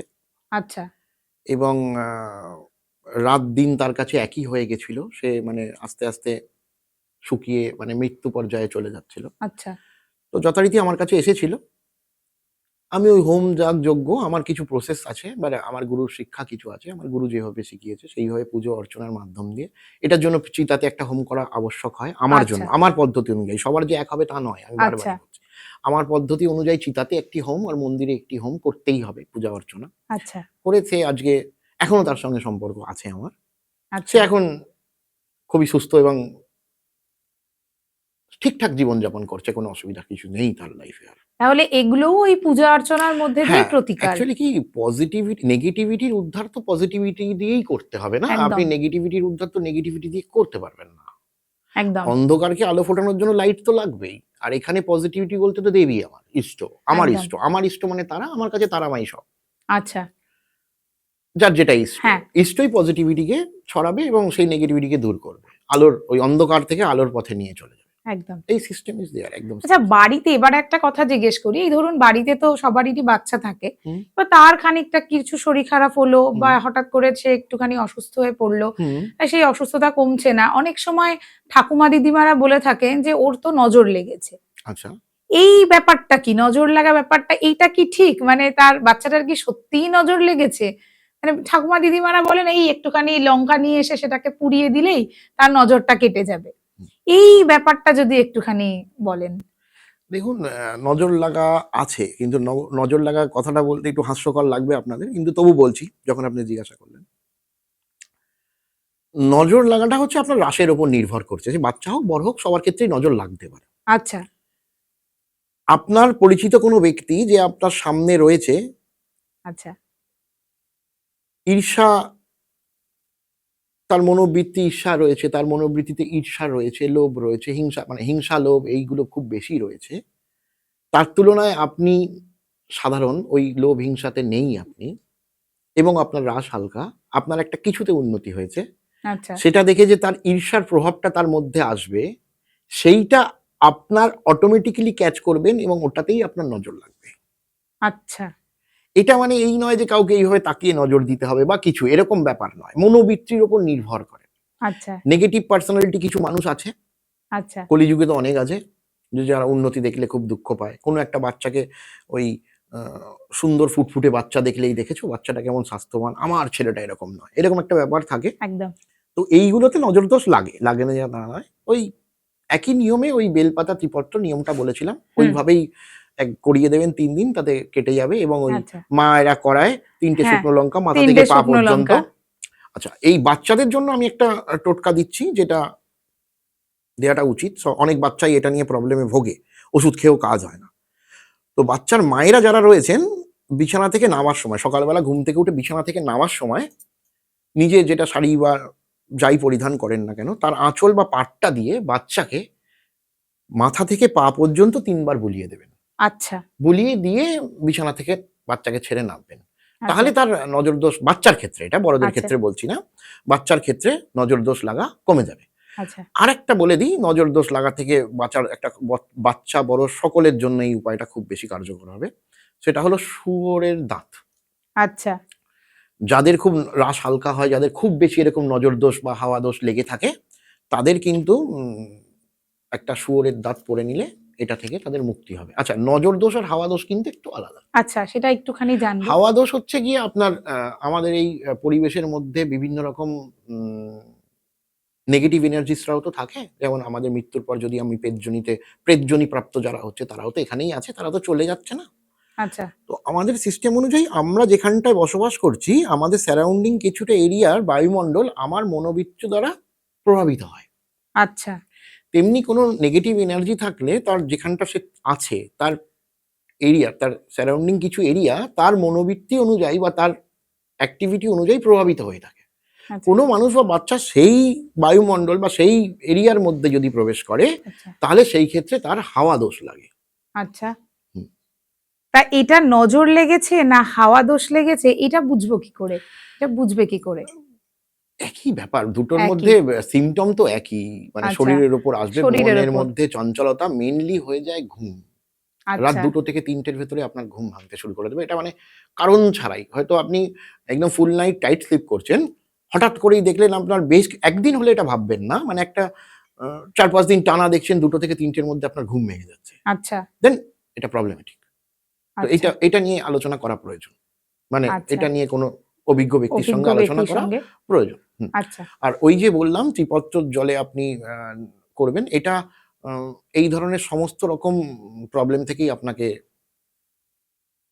আচ্ছা, ঠিক করতে পারে। আচ্ছা। আচ্ছা, এবার আপনার তন্ত্র সাধনা নিয়ে যদি একটু কিছু বলেন? একটু জানতে চাইবো। আচ্ছা, নিশ্চয়ই। উম আমার তন্ত্র সাধনা বলতে, ওই তো বললাম ছোটবেলা থেকেই বাড়িতে একটা এরকমই এনভায়রনমেন্ট এর মধ্যে আমি বড় হয়েছি। প্রথমত এইটা। আচ্ছা, নিজে একা, একা শুরু হয়, এই ব্যাপারে বেশি উপলব্ধি পাওয়ার জন্য একা, একা যে ফিল করা শুরু করি আমি, মাধ্যমিক দিয়ে ১ম একা, একা আমি তারাপীঠ যাই। মানে ফার্স্ট। তার আগে তো আ অভিভাবকদের সঙ্গে গেছি, মায়ের সঙ্গে, মামার সঙ্গে, বাবার সঙ্গে গেছি। ১ম তারাপীঠ যাই মাধ্যমিক দেওয়ার পর, একা, একা। তো হোটেলে থাকারও ব্যাপার নেই তখন। গিয়েই একটা এরকমই ছিল। আগে যেহেতু বহুবার গেছি, গিয়ে শ্মশানে কিছু চেনাশোনাও ছিল। আমি ভেবেছিলাম তাদের কাছেই থাকবো এবং থাকিও। এক সাধু বাবা, শঙ্কর নাথজি বলে, তিনি এখন নেই। ওই তারাপীঠে কুটির ছিল, আপনারা দেখে থাকবেন। এখন নেই হয়তো। এখন আচ্ছা, সব ভেঙে দিয়েছে। আগে ছিল বিভিন্ন আচ্ছা, মাটির কুটির। সেই কুটিরে তার সাথে থাকা শুরু করি। তার কাছ থেকে ১ম আমার এই তন্ত্র সম্বন্ধে যেটা আভ্যন্তরীণ জ্ঞান, যেটা মানে ভেতরে ঢুকে দেখতে হয়, সেটা শুরু হয়। আচ্ছা, মানে কিভাবে তন্ত্র সাধনা করতে হয়। তখনও আমার দীক্ষা হয়নি। কিভাবে তন্ত্র সাধনা করতে হয়, কিভাবে কষ্ট করতে হয়, আচ্ছা, কিভাবে এইগুলো শেখা শুরু হয়। তারপরে একজন সাধুর সঙ্গে পরিচিতি আমার হয়। তার নামও সোমনাথ। তিনি তান্ত্রিক ছিলেন, সাধু নয়। সাধু আর তান্ত্রিকের মধ্যে একটু গ্যাপ আছে, অনেকটা গ্যাপ আচ্ছা, আছে। মানে সাধু আর তান্ত্রিকের গ্যাপটা একটু শুনবো, আপনারটা শুনে নিয়ে তারপর হ্যাঁ, আসবো। তো এই তিনি তান্ত্রিক ছিলেন। সে তার সঙ্গে তারাপীঠ যাওয়া শুরু করি। এইভাবে বিভিন্ন সাধুদের সঙ্গে তারাপীঠ, তান্ত্রিকদের সঙ্গে তারাপীঠ যেতে, যেতে ২০০১ সালে আমার পরিচিত হয় আমার ১ম গুরু ত্যাগীনাথজি, যিনি এখনো আছেন, জীবিত আছেন। আচ্ছা, তার সাথে পরিচিতি হয় এবং তার আমাকে দেখে পছন্দ হয়, আমারও তাকে দেখে পছন্দ হয়। হয়ে আমি তার থেকে দীক্ষা গ্রহণ করি, ১ম দীক্ষা নাথ ঘরানার। দীক্ষা গ্রহণ করে আমি সাধনা শুরু করি। বেশ কিছুদিন সাধনা করতে, করতে আমার যে পশুপতিনাথজি, আমার যে গুরু, তার সঙ্গে আমার দেখা হয়। সে আমাকে ভালোবাসে, আমি তাকে ভালোবাসি। ১ম এ প্রচুর দিন উনি তারাপীঠ শ্মশানেই থাকতেন আরকি। আচ্ছা, অনেকদিন তাঁর সঙ্গে সঙ্গ করি। করতে, করতে ওনাকে রিকোয়েস্ট করে তার থেকে দীক্ষা নিই। মানে অ্যাকচুয়ালি আমাদের একেকটা ধর্ম, যেমন আমি নাথ ঘরানায় দীক্ষিত। নাথ আচ্ছা, সম্প্রদায় একটা। আচ্ছা, ৫ টা দীক্ষা ওখানে হয়। আচ্ছা, ৫ টা দীক্ষার মধ্যে ১ম এ চটি সংস্কার, চটি কেটে ১ম দীক্ষা দেয়া হয়। আচ্ছা, তারপর নাদী, লেংটি, আচ্ছা, বিভূত এবং চিরা, আচ্ছা, উপদেশী। তো ওইটাই। তো আমার চটিগুরু হয়ে যান পশুপতিনাথজি। আচ্ছা, যেই চটি, এই মায়ের পেট থেকে বেরিয়ে যেই চটি থাকে আমাদের, আচ্ছা। এটা দেখবেন আমাদের সমাজে কেটে দেয় না। ন্যাড়া করলেও এইটুকু রেখে দেয়। হ্যাঁ, হ্যাঁ। তো আমাদের নাথ ঘরানার সিস্টেম অনুযায়ী এই মায়ের যে পেট থেকে এই চটিটাকে কেটে দিয়ে তোমার গোত্রটা পরিবর্তন করে দেয়া হলো। মানে তুমি আর মায়ের রইলে না। আচ্ছা, তুমি গুরুরই হয়ে গেলে। তখন আমি আচ্ছা, ওই সম্প্রদায়ের হয়ে গেলাম। এটা আচ্ছা, চটি সংস্কার বলা হয়। তো আচ্ছা, ওই সংস্কারটা হয়, তার সঙ্গে নাদী সংস্কার হয়, লেংটি সংস্কার হয়। এরপরেও নাথ ঘরানায় আমার ২ জন গুরু ছিলেন, কিষান নাথজি, যিনি এখনো আছেন, আচ্ছা, এবং রবীন্দ্রনাথ নাথজি, যিনি আর ব্রহ্মলীন হয়েছেন। আচ্ছা, তো এই ৫ টা, এই গুরুগুলোর ৪ জন গুরুর মধ্যে আমার এখন বর্তমানে ওই কিষান নাথজি আছেন আর ত্যাগীনাথজি আছেন। আচ্ছা, এছাড়াও আমি কৌল মতে, যেটা আমি আচ্ছা, বলছিলাম তান্ত্রিক মত, আচ্ছা, কৌল মত, কৌল মতে শ্রীকুলে দীক্ষা গ্রহণ করি কামাখ্যা পর্বত থেকে। আচ্ছা, ওখানে কামাখ্যা ধামের আচার্য, আমি নামটা মানে তন্ত্রের নামটা নেওয়ার আমার নিয়ম নেই, আমি আচ্ছা, এমনি নামটা নিচ্ছি। আচ্ছা, দিলীপ বাবু, আচ্ছা, উনি আমাকে অভিষিক্ত করেন। আচ্ছা, শাক্তাভিষিক্ত এবং পূর্ণাভিষিক্ত উনি আমাকে করেন। বর্তমানে উনিও ব্রহ্মলীন হয়েছেন। আজকে উনি আচ্ছা। নেই আমাদের সঙ্গে। তো এই হচ্ছে আমার দীক্ষার গল্প। কতদিন ধরে আপনি ওই তো এটা হয়ে গেল, ধরুন না ২০০১ সাল থেকে আজকে আচ্ছা, ২০২৫ ২০২৫ মানে হয়ে গেল। উচ্চ আচ্ছা, মাধ্যমিক দিয়েই এটা শুরু হয়েছে। আচ্ছা। ১ম এ তারাপীঠ, তারপর কামাখ্যা। একদম। এই দুটো জায়গায় আপনি হ্যাঁ, এই দুটো জায়গাতেই আমি সাধন করেছি। আচ্ছা সাধন করেছে। আচ্ছা আমরাও সাধারণত জানি মানে সাধন ক্ষেত্র হিসেবে তারাপীঠ এবং কামাখ্যা। হুম। এছাড়াও কি আরো অনেক নিশ্চয়ই আছে, নিশ্চয়ই আছে। যেমন হচ্ছে এই কৌলমতে দীক্ষার আরেকটি, ভারতবর্ষের দুটো জায়গাতেই কৌলমতে দীক্ষা প্রাধান্য লাভ করে। আচ্ছা, একটি হচ্ছে কামাখ্যা, আচ্ছা, যেখানে শ্রীকুলে দীক্ষা দেওয়া হয়। আচ্ছা, আরেকটি হচ্ছে মিথিলা। আচ্ছা। বিহারের মিথিলা নাম শুনেছেন? বিহারের হ্যাঁ, মিথিলা? হ্যাঁ, হ্যাঁ। মিথিলাও কিন্তু একটি তন্ত্রের জন্য প্রচুর বড় জায়গা। মানে আমরা হয়তো অনেকেই ব্যাপারটাকে খেয়াল করি না, আ ভাবি না। কিন্তু ওখানে এই কৌলতন্ত্রের একটা বিশাল প্রচলন রয়েছে। আচ্ছা, এবং ওখানে এই ২য় জায়গা, ভারতবর্ষের 2nd প্লেস, যেখানে এই কৌল মতে মানে কৌলপন্থে আচ্ছা। দীক্ষা দেয়া হয় সঠিকভাবে। এখন তো দীক্ষা সব জায়গাতেই দেয়া হচ্ছে। হ্যাঁ, কিন্তু কৌল মতের প্রকৃত দুটো স্থান, একটা হচ্ছে কামাখ্যা, একটা হচ্ছে মিথিলা। আচ্ছা, এই দুটো জায়গাতেই মেইনলি কৌল মতের দীক্ষা আসল মানে মেইন জায়গা। এবার ওখান থেকে যেমন আমি আ কামাখ্যা থেকে দীক্ষিত, কিন্তু আমি যদি ভবিষ্যতে কোনদিন কাউকে কৌল মতে দীক্ষিত করি, সেটা তারাপীঠ থেকেও করতে পারি। আচ্ছা, কিন্তু আমার গুরুকুলটা কামাখ্যার। আচ্ছা, তেমনি এই গুরুকুল এই ২ জায়গাতেই আছে কৌল আচ্ছা। মতের। এছাড়াও যদি আপনি দেখেন বেনারস, আমরা সবাই জেনে আছি বেনারস, মণিকর্ণিকা ঘাট একদম। ইত্যাদি, ইত্যাদি। ওখানে অঘোরী সম্প্রদায়, অঘোর সম্প্রদায় আছে, যেটা আচ্ছা, কিনারামি সম্প্রদায় বলা হয়। আচ্ছা, তন্ত্রের একটা উৎকৃষ্ট মানে একটা অন্যরকম তমগুণের প্রতীক, ওরা তমগুণের সাধনা করে। আচ্ছা, দেখে থাকবেন ছাই মাখা হাড্ডি নিয়ে বসে থাকা কিছু সাধু আপনারা দেখে থাকবেন। ওরা সব অঘোরী। ওরা হচ্ছে আচ্ছা, কিনারামি সম্প্রদায়ের সাধক। আচ্ছা, তো কিনারাম সম্প্রদায়ের সাধকের জন্য এবং দেওয়াইদে ওখানে বিশ্বনাথ আছে, বাবা বিশ্বনাথ আছে, মা অন্নপূর্ণা আছে। তো ওই জায়গায় ওটাও একটি বড় সাধনপীঠ। ওখানে গিয়ে সাধন করলেও আপনি সাধনে পূর্ণতা লাভ করতে পারেন। আচ্ছা, এছাড়া আপনি উজ্জৈন মহাকাল, আচ্ছা, যেখানে মহাকালেশ্বর স্বয়ং বসে আছেন, যে আচ্ছা, কালকে নিয়ন্ত্রণ করেন, সেখানেও আপনি গিয়ে সাধনে পূর্ণতা লাভ করতে পারেন। আচ্ছা, এবং শুধু তাই নয়, যেখানেই এই পীঠস্থানগুলো রয়েছে, যেমন উত্তরবাহী নদী যেখানেই রয়েছে, আচ্ছা। সেখানেই আপনি গিয়ে তন্ত্র সাধনা করে সিদ্ধি লাভ করতে সিদ্ধি লাভ করা সম্ভব। কারণ আচ্ছা। ওখানে সবটাই পীঠস্থান, ওগুলো সব ওই আমাদের 51 পীঠ আছে না, হুম, ওই পীঠগুলোর সবারই একটা কমন ব্যাপার আছে, কুর্মভূমি মানে কচ্ছপে পীঠের মতো ভূমি এবং আচ্ছা, উত্তরবাহী নদী, আচ্ছা, এই দুটো সমন্বয় মানে দেখবেন, এটা খেয়াল করে দেখলে আপনি বুঝতে পারবেন আর কি, আচ্ছা, এটাই হচ্ছে ওখানকার মানে সাইন। আচ্ছা, তো এইরকম জায়গাতে বসে তন্ত্র সাধনা করলে আপনি সিদ্ধি লাভ করতেই পারেন, কিন্তু বিশেষ করে কামাখ্যা এবং তারাপীঠ, এই দুটোকে আমি বিশেষ করে, যেহেতু আমি করেছি এবং এটাই ভারতবর্ষের মধ্যে দুটো অন্যতম সাধন পীঠ, যেখানে আচ্ছা, বসে আপনি তন্ত্র সাধন করলে সিদ্ধি লাভ করবেনই করবেন। আচ্ছা। আচ্ছা, এই অঘোরী তন্ত্র একটা বললেন, অঘোরী সাধক একটা বললেন। হুম। সেই ব্যাপারটা কি? অঘোরী ব্যাপারটা কি? অঘোরী ব্যাপারটা হচ্ছে, উম, এখন তো নাথ ঘরানার আমরাও আমাদেরকে অঘোরী বলে থাকি, কিন্তু আমরা অ্যাকচুয়ালি অঘোরী হচ্ছে কিনারামি সম্প্রদায়। আচ্ছা, কিনারাম বাবা যিনি ছিলেন বেনারসে, ওনাদের মেন আখড়া, আচ্ছা, ওনার সম্প্রদায়, এগুলো সবই এক একটা সম্প্রদায়, আচ্ছা, এক একটা পাথ, সাধনের একটা পাথ। ওই আচ্ছা, পাথ অনুযায়ী একটা, মানে আমি ধরুন একটা সম্প্রদায় তৈরি করলাম, আমি এই পাথটাকে তৈরি করলাম যে এই পাথে সাধনা করতে হবে। তো আচ্ছা, এই পাথ এগুলো সবই মানে পাথ। তো কিনারামি বাবা এই অঘোর সম্প্রদায়টা তৈরি করেছিলেন, স্রষ্টা করেছিলেন। আচ্ছা, তো উনি তো নেই, অনেক কাল আগেকার ব্যাপার। তো বেনারসে ওনাদের মেন জায়গা, ওনারা অঘোর সাধন করেন। ওনার কাছে ওনার সর্বত্যাগী, মানে সর্বত্যাগী, মানে ওনার খাদ্যটা পর্যন্ত থাকে না। মানে আচ্ছা, মানে ১ ঘন্টা পরের প্রয়োজনীয় জিনিসটাও ওনার কাছে নেই। আচ্ছা, মানে এইরকম সাধনা। আচ্ছা, তারা শৈব সাধক হয়ে থাকে। আচ্ছা, শিবের সাধনা করে। আচ্ছা, আপনারা টিভিতে দেখে থাকবেন, ওই শ্মশান থেকে জলা বডি তুলে খাচ্ছে বা ইত্যাদি, ইত্যাদি। আচ্ছা, তো ওই সাধনার মধ্যে এগুলো আছে। যে আল্টিমেটলি আমি আমাকেই খাচ্ছি, এরকম একটা ভাব রয়েছে। কারণ আচ্ছা, সবার মধ্যেই শিবকে দেখা, আচ্ছা। এইরকম ব্যাপার। ওটা হচ্ছে অঘোর সাধন। আপনি বেনারসের প্রসঙ্গ যখন তুললেন তখন আমি বলি, একটু জানতে চাইছি ব্যাপারটা। এই বেনারসে গেলেই অনেক সাধুদের দেখতে পাওয়া যায়, তারা তারা ওখানে সাধনা করেন। এবার অনেকেই বলেন যে সাধুদের দিকে বেশি তাকাতে নেই, বা তারা অঘরী সাধু, ভয়ের একটা ব্যাপার, মানে আমাদের মধ্যে একটা অঘরী সাধুদের দেখলে একটা ভয়ের ব্যাপার থাকে। তো এটা কি সঠিক? দেখুন, ভয়ের কিছু নেই। মানে ভয় কেন পাবেন? এবার উনারা তো কোনো জ্যান্ত মানুষকে কেটে খেতে আসছেন না। ভয়টা না। হচ্ছে উনারা নোংরা থাকছেন। আচ্ছা, উনাদের স্নান নেই, কোনো জামাকাপড় নেই। অনেক সময় উলঙ্গ অবস্থায়, বস্ত্রহীন অবস্থায় থাকে। কোনো সময় একটা ২ মিটারের কাপড় শুধু লজ্জা বস্ত্র হিসেবে পরে থাকেন। আচ্ছা, ছাই ভস্ম মেখে থাকেন, শ্মশানের ছাই ভস্ম মেখে থাকেন। দেখতে একটা উদ্ভট ধরনের দেখতে থাকে। তাই জন্য আমরা ভয় পাই। কিন্তু নেচার ওয়াইজ ওনাদের মতো মায়া মমতা তো কারোরই নেই। তার মানে এটা সম্পূর্ণই সম্পূর্ণ আমাদের একটা ধারণা, রিউমার বলতে আমাদের পারেন। হ্যাঁ, একটা রিউমার রিমার। বলতে পারেন। রিউমার বলতে পারেন। এখানে ভয়ের কিছু নেই। আচ্ছা, ভয় পাওয়ার কোনো প্রয়োজনীয়তা নেই আরকি। সবই মানুষেরই কল্পনা মানুষেরই এগুলো। কল্পনা, অ্যাকচুয়ালি তাই। সাধুদের ভয় কেন পাবো? হ্যাঁ, ভয় তো দেখায় যখন আপনি গিয়ে তাকে ডিস্টার্ব করছেন কোনোভাবে। তিনি ধরুন কোনো সাধু নিজের তপে বসে আছে, জপে বসে আছে, কোনো সাধন চিন্তার মধ্যে রয়েছে। সেখানে গিয়ে আমি যদি তাকে ডিস্টার্ব করি, তাকে যদি সেখান থেকে ভঙ্গ করার চেষ্টা করি, তাহলে সে তো রেগে যাবে, আমরাও রেগে যাই। একদম।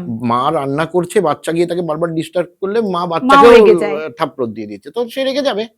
মাও রেগে যাবে। এগুলো সবই মানুষেরই হ্যাঁ, রিউমার, এগুলো কল্পনা। কিছু নয়, এগুলো কল্পনা। সাধনায় ভয়ের কিছু নেই। কোনো ভয় নেই। একদম নির্ভয়ে থাকতে হবে। এইবার একটা জানতে চাই কথা, সেটা হলো কামাখ্যার সাথে নরবলির একটা সম্পর্ক, মানে হ্যাঁ, মাঝখানে শোনাও গেছিল হ্যাঁ। এরকম একটা ব্যাপার। কামাখ্যায় তো নরবলি, কামাখ্যায় কি সত্যি নরবলি হয়? দেখুন, কামাখ্যায় নরবলি বোধহয় লাস্ট ২০০২ সালে হ্যাঁ, ওরকমই একটা এরকম টাইমে সময় এটা। হয়েছিল। আ বনদুর্গা মন্দিরে হয়েছিল। আ সবাই বলেছিল নরবলি, এবং নরবলি হিসাবেই সেটাকে গণ্য করা হয়েছিল। কিন্তু হুম, আফটার দ্যাট আমি প্রত্যেক বছর ২-৪ বার করে কামাখ্যায় যাই। হুম। আফটার দ্যাট ওটা একটা, মানে ওই মেলার সময় হয়েছিল তো। হ্যাঁ, হ্যাঁ, হ্যাঁ। তো ওটা একটা ক্রাইম বলেই পরে পরিচিতি লাভ করেছে আরকি। মানে আচ্ছা, ওখানকার লোকেরা ওটাকে ক্রাইমই বলে। হ্যাঁ, তবে আচ্ছা, নরবলি তো অবশ্যই আছে। নরবলি নেই, নরবলিকে অস্বীকার তো করতে পারি না। এবং আচ্ছা, কামাখ্যার মতো তন্ত্রপীঠে নরবলি তো হয়েইছে। আচ্ছা, তো হয়নি এরকম নয়। আচ্ছা, কিন্তু সব ক্ষেত্রে নরবলিটা নরবলি নয়, ক্রাইম সিনও হয় আরকি। বলির নাম করে দেয়া হয়। আচ্ছা। তার মানে তন্ত্র সাধনার সঙ্গে এই নরবলির নরবলির একটা সম্পর্ক প্রচুর সম্পর্ক পরিমাণে আছে। রয়েছে। হ্যাঁ, হ্যাঁ। অভীষ্ট সাধনের জন্য, পৈশাচিক সাধন বা নিজের অভীষ্ট সাধনের জন্য কিছু আচ্ছা, তান্ত্রিক নরবলি করে থাকেন এবং আজকের ডেটেও করছেন। মানে এরকম আচ্ছা, নয় যে করছেন না, এখনো করছেন। আচ্ছা। আচ্ছা, কামাখ্যার মায়াং গ্রাম হুম, সেটা তো তন্ত্রগ্রাম নামে পরিচিত। সেখানে অনেক রকম রহস্য লুকিয়ে আছে। একদম আছে। তো সেই মায়াং গ্রাম নিয়ে একটু কিছু জানতে চাইবো। মায়াং যে গ্রামটি রয়েছে, মায়াংকে ৩ ভাগে ভাগ করা আছে। মায়াঙে আগে আমরা যেটা শুনেছি, মানে আমি নিজেও দেখিনি আরকি।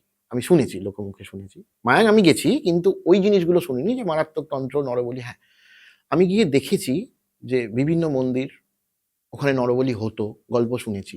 আচ্ছা, নিজে ফিল করেছি যে ওখানে বসে যদি সাধক কোনো আ সিদ্ধির জন্য যদি ওখানে গিয়ে বসে জপ সাধন করে, জপ তর্পণ সাধন, নিজের সাধন কর্ম চালান, তো অনেক তাড়াতাড়ি অনেক ভালো ফল লাভ করবেন। ভাইব্রেশন অত্যাধিক ভালো। মানে অত্যাধিক, মানে সাধকদের জন্য প্রচুর ভালো ভাইব্রেশন। আচ্ছা। কিন্তু আগে যেটা আমরা শুনতাম যে এরকম ব্যাপার, ওরকম ব্যাপার, সেরকম ব্যাপার কিছু নয়। এটা নিয়ে নাথ ঘরানার একটা গল্প রয়েছে। আমি বলতে পারি ছোট গল্প? একদম, একদম। নিশ্চয়ই। তো আপনি নাথ ঘরানার গুরু গোরক্ষনাথের নাম নিশ্চয়ই শুনে থাকবেন। আচ্ছা, তার গুরু মচ্ছেন্দ্রনাথজি। মচ্ছেন্দ্রনাথজি আ মাছের পেট থেকে জন্মেছিলেন শিবের ঔরসে। আচ্ছা, তো মচ্ছেন্দ্রনাথজি গুরু গোরক্ষনাথ যখন সিদ্ধ লাভ করে, মচ্ছেন্দ্রনাথজি তখন কামশাস্ত্র অধ্যয়নের জন্য মায়াঙে গিয়ে পৌঁছান। আচ্ছা, মায়াং তখন নারী শাসিত দেশ ছিল। আচ্ছা, ওইখানকার নারীর সঙ্গে সে বিবাহ করে থাকেন এবং ২ সন্তান হয়। কিন্তু বর্তমানে যেটা হয়েছে এখন সেটা সেই অবস্থায় আর নেই। এখন ওখানে পুরুষ নারী মানে এখন ব্যাপারটা নরমালাইজ হয়ে গেছে। একদম নরমালাইজ। কিন্তু বুড়ি মায়াং বলে একটি জায়গা রয়েছে, যেখানে আ কিছু মুসলিম আছে। মুসলিম সম্প্রদায়ের কিছু আছেন, তান্ত্রিক বা সাধক যাই বলেন। তারা কিছু তন্ত্র করে থাকেন। কিন্তু হিন্দু টেম্পল গুলোতে আর সেই ধরনের তন্ত্র কিছু হয় না। কিন্তু কিছু সাধক ওখানে বসে সিদ্ধি করে, মানে সিদ্ধি লাভ করেন। আচ্ছা, বিকজ অফ ওখানে জপের ভ্যালুয়েশন মানে 1000 টাইম বেশি, মানে 1000 গুণ বেশি। মানে এখানে যে ১ মালা জপ করলে, ওখানে ১ মালা জপ করলে ১০০০ মালা জপের সমান ফল পাওয়া যায়। তাই জন্য মন্ত্র সিদ্ধি খুব তাড়াতাড়ি হয়। এটা কেন? মানে ওখানকার পরিবেশ, পরিবেশ এবং ওখানকার নট অনলি পরিবেশ, ওখানে যে দেবের প্রভাব, ভগবানের যে প্রভাব, আচ্ছা, সেটা অতিরিক্ত, মানে খুব সুন্দর। মানে ওটা মানে গেলে আপনি গেছেন, আমি গেছি, গিয়ে দেখেছি। মানে বোঝা যায় যে ওখানে দেবদত্তর একটা প্রভাব রয়েছে। আচ্ছা, কিন্তু বর্তমানে সেই তন্ত্রগুলো আর নেই। আচ্ছা, মানে দেখা যায় না। থাকলেও দেখা যায় না। আচ্ছা, হয়তো আছে, কিন্তু দেখা যায় না। সাধারণ আচ্ছা। আমরা যেমন গেছি, জপ-টপ করেছি, চলে এসেছি, ২ দিন ৪ দিন থেকেছি, চলে এসেছি। আমরা দেখতে পাইনি। ওখানে বছরের পর বছর থাকলে নিশ্চয়ই দেখা যাবে। হ্যাঁ, আসলে ব্যাপারটা ওই আমাদের বেনারসের মণিকর্ণিকা ঘাটে গেলে একটা আলাদা অনুভূতি হয়। হুম। সেরকম হ্যাঁ, সেরকমই মায়া অনুভূতি হবে। সেরকমই অনুভূতি হবে। আরো রহস্যময়। আরো আচ্ছা। আরো বিশেষ রহস্যময় অনুভূতি হবে। আপনি এইমাত্র বললেন, আপনার থেকে শুনলাম যে আপনার দীক্ষা কৌল মতে। হুম। তো এই ব্যাপারটা নিয়ে একটুখানি জানতে চাই। আচ্ছা। হ্যাঁ, কৌল। কৌল হচ্ছে তন্ত্রের যে পদ্ধতিতে আপনি সংসারে থেকে সাধনা করতে পারেন। আচ্ছা, এটিও কিন্তু দাদাগুরু মচ্ছেন্দ্রনাথ থেকেই তৈরি। আচ্ছা, ঠিক আছে? এটাও নাথ ঘরানারই একটা অংশ। এটা অন্য পার্ট। এটা সংসারী সাধুদের একটা সংসারে থেকে দেবী সাধনা করার আচ্ছা, একটা পদ্ধতি। আচ্ছা, আমি কৌলমতে শ্রীকুলে দীক্ষিত। আচ্ছা, আমার ইষ্ট দেবী তারা। আচ্ছা, এটি সাধারণ শ্রীকুলের দেবী তারা নয়, কিন্তু তবুও আমার ইষ্ট তারা, ইষ্ট আগে থেকে তারা, তাই তারাই। আচ্ছা, এটি সাধারণত শাক্ত এবং শৈব হয়ে থাকে। এই পুজোর পদ্ধতি মানে বলতে গেলে আমি বলব পঞ্চমকার তত্ত্ব আপনি শুনে আচ্ছা। থাকবেন। পঞ্চমকারে এই পুজো করা হয়। এই পঞ্চমকারটা নিয়ে একটু জানতে চাইছি। পঞ্চমকার হচ্ছে পঞ্চমকার আমাদের এখানে কি করে এলো ১ম এ বলি তারা হ্যাঁ, ক্ষেত্রে। একদম। বশিষ্ঠ দেব যে তারা দেবীকে সাধন করেছিলেন, ব্রহ্মার মানসপুত্র। ১ম এ তো তারা মাকে সাধন করছিলেন নরমালি বৈদিক সাত্ত্বিক মতে। তারা আচ্ছা, দেবীকে কিছুতেই সে আ সাধন করে সিদ্ধি পাচ্ছিলেন না। সেই ক্ষেত্রে ব্রহ্মা আদেশে তিব্বতে গিয়ে বুদ্ধরূপী জনার্দনের থেকে পঞ্চমকার শিখে আসেন। আচ্ছা, হ্যাঁ? পঞ্চমকার ছাড়া দেবী সিদ্ধ হয় না।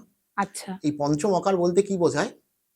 পঞ্চমকারে হচ্ছে ৫ টা আচ্ছা, মদ্য, মাংস, মৎস্য, মৈথুন, মুদ্রা। আচ্ছা, এই পূজা করতে গেলে কারণ মানে যেটাকে আপনার আসব মদ বলে থাকেন, মাংস, মাছ, মৈথুন এবং মুদ্রার প্রয়োজন হয়ে থাকে। আচ্ছা, এই নিয়ে বসেই মায়ের পূজা করতে হয়। আচ্ছা, এটার একটা বিশেষ পদ্ধতি রয়েছে, যেটি খুব গুপ্ত এবং রহস্যময় পদ্ধতি। কিন্তু বর্তমানে তো কিছুই রহস্য নেই, সবই মানুষের সামনে বেরিয়ে এসেছে। বেরিয়ে এসেছে। এবং এই পঞ্চমকারের মধ্যেও অনেক রকম কিছু লোক নোংরামি শুরু করেছে, যার কারণে এই পঞ্চমকার এখন লোকের কাছে খুবই মানে আর কি ঘৃণ্য বস্তু হয়ে দাঁড়িয়েছে কিছু কিছু মানুষের কাছে। কিন্তু এটি দেবী সিদ্ধির একমাত্র প্রসেস। এই প্রসেস আচ্ছা, ছাড়া দেবী সিদ্ধি হতে পারে না, আচ্ছা, ইম্পসিবল। আচ্ছা। কিন্তু এবার যেটা একটু জানবো, এই যে দেবীর সিদ্ধি লাভের জন্য মৎস্য, মাংস এগুলো দরকার। কিন্তু আমরা অনেক সময় মানে আমাদের ধারণা যে সাধক যারা হন তারা এগুলো একদম ত্যাগ করেন, মাংস, মৎস্য এগুলো সাধকরা ত্যাগ করেন। দেখুন, তো এখানে আমি বলবো, শাস্ত্রীয় কথাই একটা বলি। শাস্ত্র মতে সব থেকে বড় হোম কি? সোমযাগ। হুম, সোমযাগের মধ্যে পশুযাগ বলি আছে। হ্যাঁ, সত্য যুগে যখন সোমযাগ হতো তখন তো ব্রাহ্মণরাই এসে, সাধুরাই এসে তো যাগ করতেন, সাধারণ মানুষ তো তা করতেন না। না, সোমযাগে পশুযাগ হতো, পশু বলি হতো। হোম এবং পূজা পাঠের একটা নিয়ম আছে দেখবেন, পূজার যে প্রসাদ হয় হ্যাঁ, অবশিষ্ট যেটা থাকে হ্যাঁ, সেটা প্রথমে ব্রাহ্মণ ভোগ করে, আফটার দ্যাট সাধারণ মানুষ ভোগ করে, তাই তো? ওই একদম। নৈবেদ্যটা দেখবেন ব্রাহ্মণ কোলে করে নিয়ে চলে যাচ্ছে। হ্যাঁ, হ্যাঁ, হ্যাঁ। তেমনি পশুযাগ বলিতে যে পশুর মাংসটা হতো, সর্বপ্রথম ভাগ কে পেত? ব্রাহ্মণরা ব্রাহ্মণ পেত। পেত। তো শাস্ত্রীয় মতে কোথাও তো এরকম ব্যাপার নেই যে, মানে আমি শাস্ত্র খুব বেশি পড়িনি, গুরুমুখে শোনা কথা। শাস্ত্র মতে তো কোথাও এরকম ব্যাপার তো নেই, বা গুরুমুখে তো কখনো শুনিনি যে মাংস খাওয়া নিষিদ্ধ, মৎস্য খাওয়া নিষিদ্ধ, বা নিরামিষ আহার প্রয়োজন। আচ্ছা, এরম তো কোথাও শোনা যায়নি, আচ্ছা। এরম তো নেই। মানে লোকমুখে প্রচলিত এটা এগুলো সবই। পরে পরে তৈরি হয়েছে, মানে হ্যাঁ, বর্ণ বিদ্বেষের মতো এটাও তৈরি হয়েছে। তৈরি হয়েছে। এটা কিন্তু কোনো শাস্ত্রীয় ব্যাপার নয়। শাস্ত্রে তার শাস্ত্রে মানে এই বলি ব্যাপারটা লেখা রয়েছে, নেই। শাস্ত্রে বলি রয়েছে, দেবীর আচ্ছা, পুজোতে বলি মাস্ট। আচ্ছা, বলির মাংস দেবী খাচ্ছে, পুরোহিত খাচ্ছে, আচ্ছা, ভক্তরাও খাচ্ছে। আচ্ছা। এরম তো নয় যে আমি দেবীকে খাওয়াচ্ছি, আমি খেতে পারবো, খাবো না। এরম ভাবে তো পুজো হয় না। না, নিজে যেটা খেতে পারবো না সেটা দেবীকে দেওয়া যায় দেবীকে না। দেওয়া যাবে না। সেটা তো আমরা যেটা নিজেরা খেতে পারবো না সেটা তো আমরা দেবীকে কাউকে দেওয়া যায় দিও না, না। এবং দেবী যেটা খাচ্ছে সেটা আমি খাবো না, এটা বলাও পাপ। আচ্ছা, তাহলে কোনো ক্ষেত্রেই এটাকে আমি সাপোর্ট করি না। উম, আমার সাধন পদ্ধতি তো একদমই সাপোর্ট করে না। আমার কোনো গুরু এটাকে আমার এত গুরুর আমার এতগুলো গুরুর কাছ থেকে আমি দীক্ষিত হয়েছি বিভিন্ন পর্যায়ে দাঁড়িয়ে, কেউ এটাকে সাপোর্ট করে না, সবাই এর পক্ষেই আছে। আর কৌল মতে কৌল দেবীর, কৌলকুলের দেবীর পুজো করতে গেলে কৌল মতেই করতে হবে। আচ্ছা, কৌল মতে পুজো করতে গেলে পঞ্চমকার মাস্ট।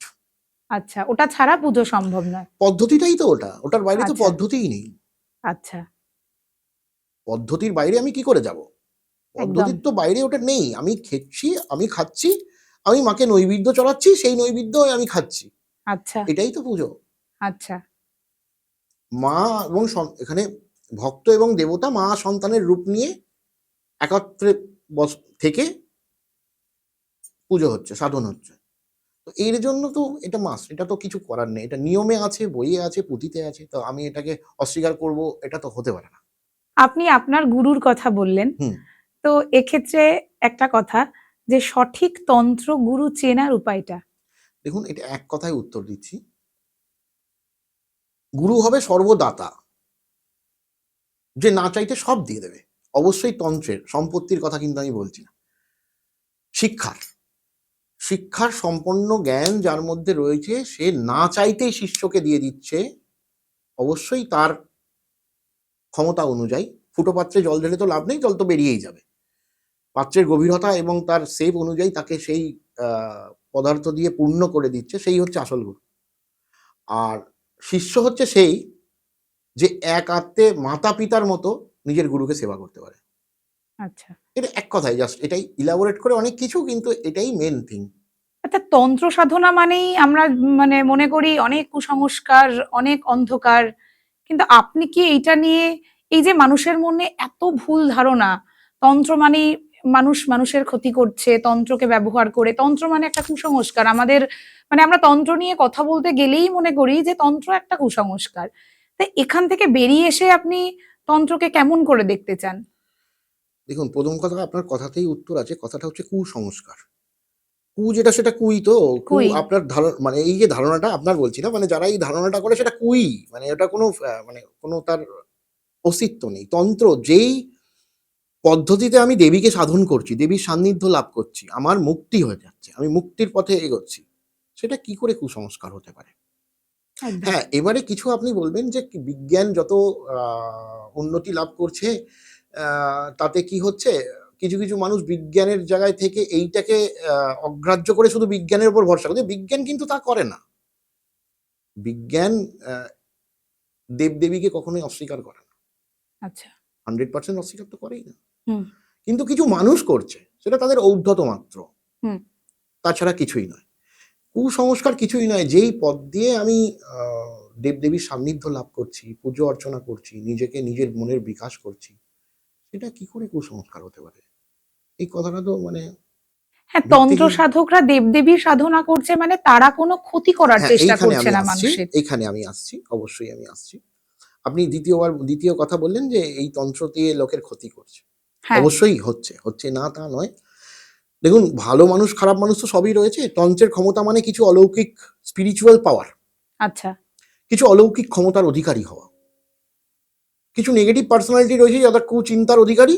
তারা সেই নেগেটিভ ক্ষমতাকে কাজে লাগিয়ে নিজের অভীষ্ট লাভ করছে। তার অভীষ্টটা নোংরা। আচ্ছা, সে ওটাকে প্রয়োগ করে অভীষ্ট হিসাবে নোংরাটাকেই লাভ করছে। তার মারাত্মক খারাপ অবস্থা। সে মৃত্যু, আ ওই কথায় আছে না, যার শেষ ভালো তার সব ভালো। তার শেষটা এত খতরনাক হয়ে যাবে, যারা এরকম নেগেটিভ অভীষ্ট লাভ করার জন্য তন্ত্রকে ইউজ করছে, তারা শেষেও মৃত্যুকে চাইতে পাবে না। তারা অচ্ছুত হয়ে যায়। আমাদের তন্ত্রে রয়েছে, যারা নেগেটিভ এইরকম অভীষ্ট লাভ করার জন্য তন্ত্রের প্রয়োগ করে, আচ্ছা, তারা অচ্ছুত হয়। তাদের আচ্ছা, মৃত্যুর সময় তাদের কেউ ছোঁয় না। আচ্ছা, হ্যাঁ? এটা আমাদের কথাতে আছে, তারা অচ্ছুত বলা হয় তাদেরকে। তারা অচ্ছুত বলি আরকি। কিন্তু যারা পজিটিভ লোক, যারা তন্ত্রকে পজিটিভ হিসাবে সাধন করছে, তারা সেই তন্ত্রকেই কাজে লাগিয়ে, সেই ক্ষমতাকেই কাজে লাগিয়ে পজিটিভ চিন্তা করছে এবং পজিটিভ অভীষ্ট তৈরি করছে। পজিটিভ অভীষ্ট তৈরি করলে সেই অভীষ্ট লাভ করছে। আচ্ছা। এটা তো সম্পূর্ণ নির্ভর করছে ব্যক্তিগত চিন্তার উপরে। এবার সব মানুষ তো সমান নয়। হাতের ৫ টা আঙুল সমান নয়। না, রামকৃষ্ণদেব বলে গেছে, "যত মত তত পথ।" প্রত্যেকটা মানুষ আলাদা। কারুর মনের উপর তো কারুর অধিকার নেই। আর আপনি বলবেন এই লোকের ক্ষতি, আমি এটা খুব বলছি এটা। যারা বলছে লোকের ক্ষতি করছে তারাই তান্ত্রিকের কাছে যাচ্ছে এর ক্ষতি করে দাও বলে। হ্যাঁ, একদম মানে আমি তান্ত্রিক হিসাবে আজকে যদি আপনাকে বলি, আমি বাই প্রফেশন তো এটাই। অনেক লোক আছে যারা ক্ষতি চাইছে লোকের এসে। এই প্রবণতাটা বড্ড বেড়ে হ্যাঁ, গেছে। এটা সাধারণ মানুষের মধ্যে আগে এসেছে, তান্ত্রিকের মধ্যে পরে। সাধারণ মানুষই তো সাধারণ তন্ত্র মানুষ এসে সাধকের কাছে যাচ্ছে। তান্ত্রিকের কাছে এসে বলছে এর ক্ষতি করে দাও, তাহলে তোমাকে আমি এই টাকাটি দেব। হুম, টাকা তো প্রয়োজন। পৃথিবীর মধ্যে আজকে তান্ত্রিকরাও একটা জায়গায়, আমি কামাখ্যায় গিয়ে একটা পুনঃস্মরণ করতে গেলে আমার ৬০,০০০ টাকা একবারে খরচ আছে। আচ্ছা, আমি কোথায় পাবো? আচ্ছা, আমাকে কর্ম করতে হবে। আমি যেহেতু এই কাপড় পরে চাকরি করতে পারি না, আমাকে সাধনের মাধ্যম দিয়ে টাকা ইনকাম করতে হবে। সুতরাং আপনি যদি কোনো ব্যক্তি যদি আমার কাছে এসে আমাকে প্রলোভন দেয়, আপনাকে আমি এই টাকাটি দেবো, আপনি এই ক্ষমতাটা থাকলে আপনি এটা করে দিন। আমি করে দিচ্ছি। আমি তো আমার সাধন করার জন্য সেই পয়সাটা জোগাড় করার জন্য করে দিচ্ছি। কিন্তু মানুষ আসছে না ক্ষতি করতে, তাই কিন্তু তান্ত্রিকের ক্ষতি সেই করছে। তন্ত্র সাধক কি সিদ্ধি লাভ করতে পারছেন? এগুলো হচ্ছে মেন্টালিটিরও, এই পুরো তন্ত্র সাধনাটা না একটা ইনার ফিলিং আছে। মানে আপনি ওই যে বললাম, আমি পুনশ্চরণ করতে যাবো, আমার ৬০,০০০-৭০,০০০ টাকার প্রয়োজন। তারা আমার টাকা চাই, টাকা চাই, টাকা চাই। তখন একটি লোক এলো যে এই বশীকরণটা করে দিন, তাহলে আপনাকে আমি ৬০,০০০ টাকা দেবো। আমি দেব। করে দিলাম। আচ্ছা, আমার মেন্টালিটি ওখানে কিন্তু কোনো খারাপ নাই। এর ফল আমার নাই। কিন্তু আমার পার্সোনাল কোনো অভীষ্টর জন্য আমি ভাবলাম যে আমার এই ৬০,০০০ টাকাটা দরকার। রামকে বশীকরণ করে ওর থেকে ৬০,০০০ টাকাটা আমি পাবো। নিয়ে নেব। দ্যাট ইজ এটা আমার নেগেটিভিটি। ওর ফল কিন্তু ভালো না। দুটোর মধ্যে পার্থক্য আছে। আচ্ছা। প্রয়োজন তো আছেই। এবার যেটা একটু জানতে চাইবো মানে আপনাকে দেখে আমার ব্যাপারটা মাথায় এলো। একজন তন্ত্র সাধক বা একজন সাধু আমরা যে গেটআপটা দেখতে পাই তার হাতে রুদ্রাক্ষ, গলায় রুদ্রাক্ষ বা একটা লাল টিকা এবং মানে তাকে দেখে ছোট বাচ্চা থেকে শুরু করে অনেক সাধারণ মানুষ একটু ভয় মানে আমাদের মনে একটা ভয়ের সৃষ্টি হয়। কিন্তু আপনাকে দেখে সেরকম কিছু মনে হচ্ছে না। এইগুলো কি খুব জরুরি একজন তন্ত্র সাধকের ক্ষেত্রে যে হাতে রুদ্রাক্ষ নিতেই হবে বা এরকম টিকা মাথায় দিতেই হবে, যে নিজের একটা এমন প্রতিকৃতি মানুষের সামনে করে রাখতে হবে যে আমাকে দেখে মানুষ যাতে একটু ভয় পায়, যে হ্যাঁ আমি একজন তন্ত্র সাধক, বা ব্যাপারটা মানে মানে আমি বোঝাতে পারছি হ্যাঁ, না আমি হয়তো। বুঝতে পারছি আপনি কি বলতে চাইছেন। হ্যাঁ, মানে হ্যাঁ, আমি আপনাকে আপনাকে দেখে সেটা মনে হচ্ছে না। আমি বলছি আপনাকে। দেখুন, প্রয়োজন তো আছে। প্রয়োজন নেই বলাটা আমার অন্যায় হবে। প্রত্যেকটারই অর্থ আছে। একটা টিকা তারও অর্থ আছে। কিন্তু তার বিশেষ সময় আছে। আচ্ছা, রুদ্রাক্ষ মালা তারও একটা বিশেষ অর্থ আছে। সেই কারণেই তান্ত্রিকরা পড়ছে। স্ফটিকের মালা তার জন্যই পড়ছে। খেরোয়ার আচ্ছা, মালা তার জন্যই পড়ছে। আচ্ছা, কিন্তু তার একটা বিশেষ সময় আছে। সবসময় পড়ছি না। আচ্ছা, আমি কি পড়ি না? আমি নিশ্চয়ই পড়ি। আমি পুজো করতে বসলে পড়ি। আচ্ছা, কিন্তু তন্ত্র যেহেতু গুপ্ত, একটি গুপ্ত অধ্যায়, সেহেতু আমি সবার কাছে প্রকাশ করে এত বড়, বড় মালা পরে লাল, হলুদ, নীল এখন সবাই যেরকম পড়ছে, যারা পড়ছে, ঠিক আছে। পড়ে সর্বসম্মুখে আসার প্রয়োজন, যে সবার কাছে পরিচিতি দেওয়া যে আমি তান্ত্রিক, এটাকে আমি আ খুব একটা মূল্য দিই না। আমার কাছে এর কোনো আ মানে অতটা দাম নেই। তবে আমি নিজেও পড়ি। আমারও রুদ্রাক্ষের মালা আছে। আমারও খেরোয়ার মালা আছে। আমিও টিকা পড়ি। কিন্তু সেটা পুজো করার সময় পড়ি। আচ্ছা, তার বিশেষ নিয়ম আছে, তার বিশেষ মন্ত্র আছে। সেই মন্ত্রে অভিমন্ত্রিত করেই আমাদের এগুলো পড়তে হয়। আচ্ছা, এমনি নিলাম, এখানে ঝোলানো রয়েছে নিয়ে পড়ে নিলাম, এটা কিন্তু নয়।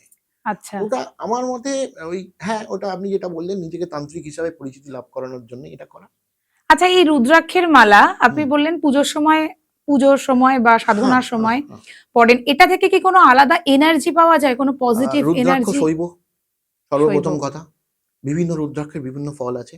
আচ্ছা, রুদ্রাক্ষ শরীরকে ঠান্ডা করে, আচ্ছা, যেটা তান্ত্রিকের সবথেকে বেশি প্রয়োজন। আচ্ছা।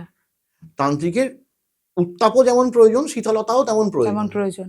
ত্বকের শীতলতা তান্ত্রিকের প্রয়োজন আছে। ত্বক উত্তপ্ত হলে মুশকিল, তাই না? হ্যাঁ, উত্তপ্ত মনকে করাতে হবে। আচ্ছা, এই শীতলতার কারণে আমরা রুদ্রাক্ষ ধারণ করে থাকি। এছাড়াও মাতৃ সাধক বা শৈব সাধক রুদ্রাক্ষ পড়তেই হয়। রুদ্রাক্ষ আচ্ছা। ছাড়া পুজো করার অধিকার পাওয়া যায় না। আচ্ছা, আপনাদের ক্ষেত্রে মানে সাধকদের ক্ষেত্রে রুদ্রাক্ষ যতটা গুরুত্বপূর্ণ, হুম, আমরা সাধারণ মানুষরা কি এই রুদ্রাক্ষ যেকোনো সময়তে ধারণ করতে পারি? নিশ্চয়ই পারেন, কিন্তু রুদ্রাক্ষের কিছু নিয়ম আছে। রুদ্রাক্ষ পরে মলত্যাগ, মূত্রত্যাগ এবং আহার গ্রহণ করা সম্ভব নয়। আচ্ছা, এটা যদি মেইনটেইন করতে, এবং শোয়া, আচ্ছা, এটা যদি করতে পারেন তাহলে পড়তে পারেন। তবে আমার মনে হয় এগুলো যেহেতু দেবত্ব জিনিস, এগুলো আ পুজো করার সময় পড়বেন, তাতেই মনে আচ্ছা। হয় আরো ভালো ফল। হুম, পুজো করার সময় করলেন বা রুদ্রাক্ষর মালায় যদি জপ করেন, সব দেবদেবীর জপ রুদ্রাক্ষর মালাতে হওয়া সম্ভব। আচ্ছা। কথা বলতে পারছি? তো রুদ্রাক্ষর মালায় যদি জপ করেন সেটা অনেক বেশি ইফেক্টিভ হয়। এটা পুজোর জিনিস, পুজোর সময়ই করা ভালো। সাধারণ অবস্থায় আমরা তো সাধারণ মানুষ। হ্যাঁ, এই বাইরে একদম, বেরিয়ে এটা খেয়ে নিচ্ছি, কি এটা খেয়ে নিচ্ছি। আমরা যদিও বা খাচ্ছি না খাচ্ছি, সাধারণ ব্যক্তি যারা রয়েছে তারা তো ফুচকা, ঘুগনি, এই হোটেল সেই হোটেল খেয়ে নিচ্ছে। একদম। তো ওইগুলো পেচ্ছাপ করে ফেলছে। রাস্তায় পেচ্ছাপ পেলে কিছু করার নেই, করতে হচ্ছে। তো এই সময় রুদ্রাক্ষটা না রাখা না রাখাই ভালো। ভালো। হ্যাঁ। এবার যেটা জানতে চাইবো সেটা হচ্ছে তন্ত্র সাধনার ভবিষ্যৎটা কি? দেখুন, সাধনার ভবিষ্যৎ তো আমি বলতে পারবো না। তন্ত্র সাধনার ভবিষ্যৎ তো মানে কি বলবো? যে সাধনা করছে তার ভবিষ্যতের কথা কিছুটা বলতে পারি। তন্ত্র হ্যাঁ, সাধনার ভবিষ্যৎ, এটা শাস্ত্রীয় জিনিস, এর আর কি ভবিষ্যৎ? এর ভূত ভবিষ্যৎ বর্তমান কিছুই নেই।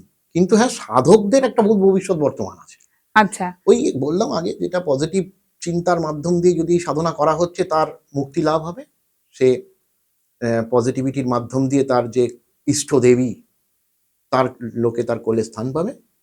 আর যে নেগেটিভ সাধনা করে থাকবে তার সেইরমভাবেই তার শেষ হবে। আমরা যদি পুনর্জন্ম, পূর্বজন্মতে বিশ্বাস করে থাকি, তাহলে পুনর্জন্মে আবার যে পরের জন্ম হবে তাতে সেই অধিকার থেকে বঞ্চিত হবে এবং খুব কষ্টকর জীবনযাপন করবে। আর যারা সঠিক পদ্ধতিতে পজিটিভিটির সঙ্গে দেবীর সাধনা করে যাচ্ছে তার এক উদ্দেশ্যে, তবে তারা, দেখুন, এক জন্মে তো পুরো কমপ্লিট করা সম্ভব না। মা পার্বতীও করতে পারেননি। তো আমি তো কোন ছাড়। নেক্সট যখন আমি আবার পুনর্জন্ম পাবো, তখন আবার এখান থেকেই শুরু করতে পারবো। মানে এই পাওয়ারটা কিছুটা কনভার্ট হবে এবং আমি এই পরিবেশেই মানুষ হতে পারবো। আচ্ছা, আচ্ছা, আপনি পুনর্জন্ম বললেন। হুম। এই পুনর্জন্ম নিয়ে বর্তমান জেনারেশনের মধ্যে বিশ্বাসটা খুব কম। অনেকে বিশ্বাস করতে চায় না যে পুনর্জন্ম বলে কিছু আছে। তা তন্ত্র সাধনায় কি পুনর্জন্মের কোনো উল্লেখ আছে, বা এই ব্যাপারটা কি হ্যাঁ, হচ্ছে?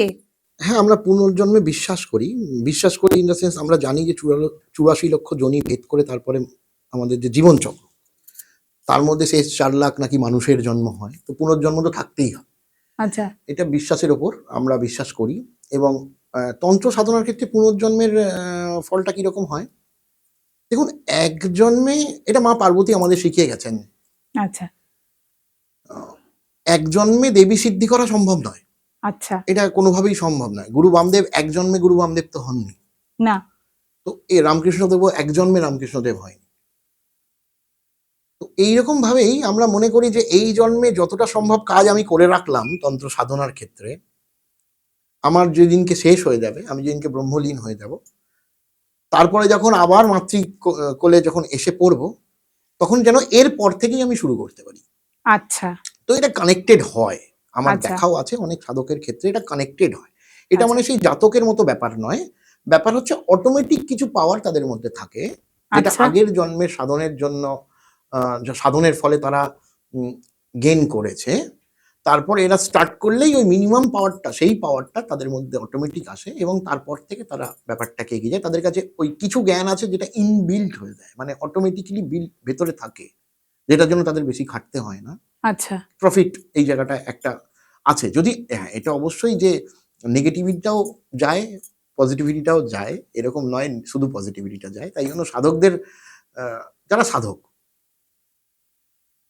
যারা ইষ্ট নিয়ে পাগল, তাদের ম্যাক্সিমাম ক্ষেত্রে সৎ চিন্তা করাই ভালো। আচ্ছা, তাতে কি হয়, এইগুলোতে সুবিধা হয়। এটা বলবো, সবসময় সম্ভব হয় না, কলিযুগের প্রভাব তো সবার মধ্যেই আছে। তো যতটা সম্ভব লড়া।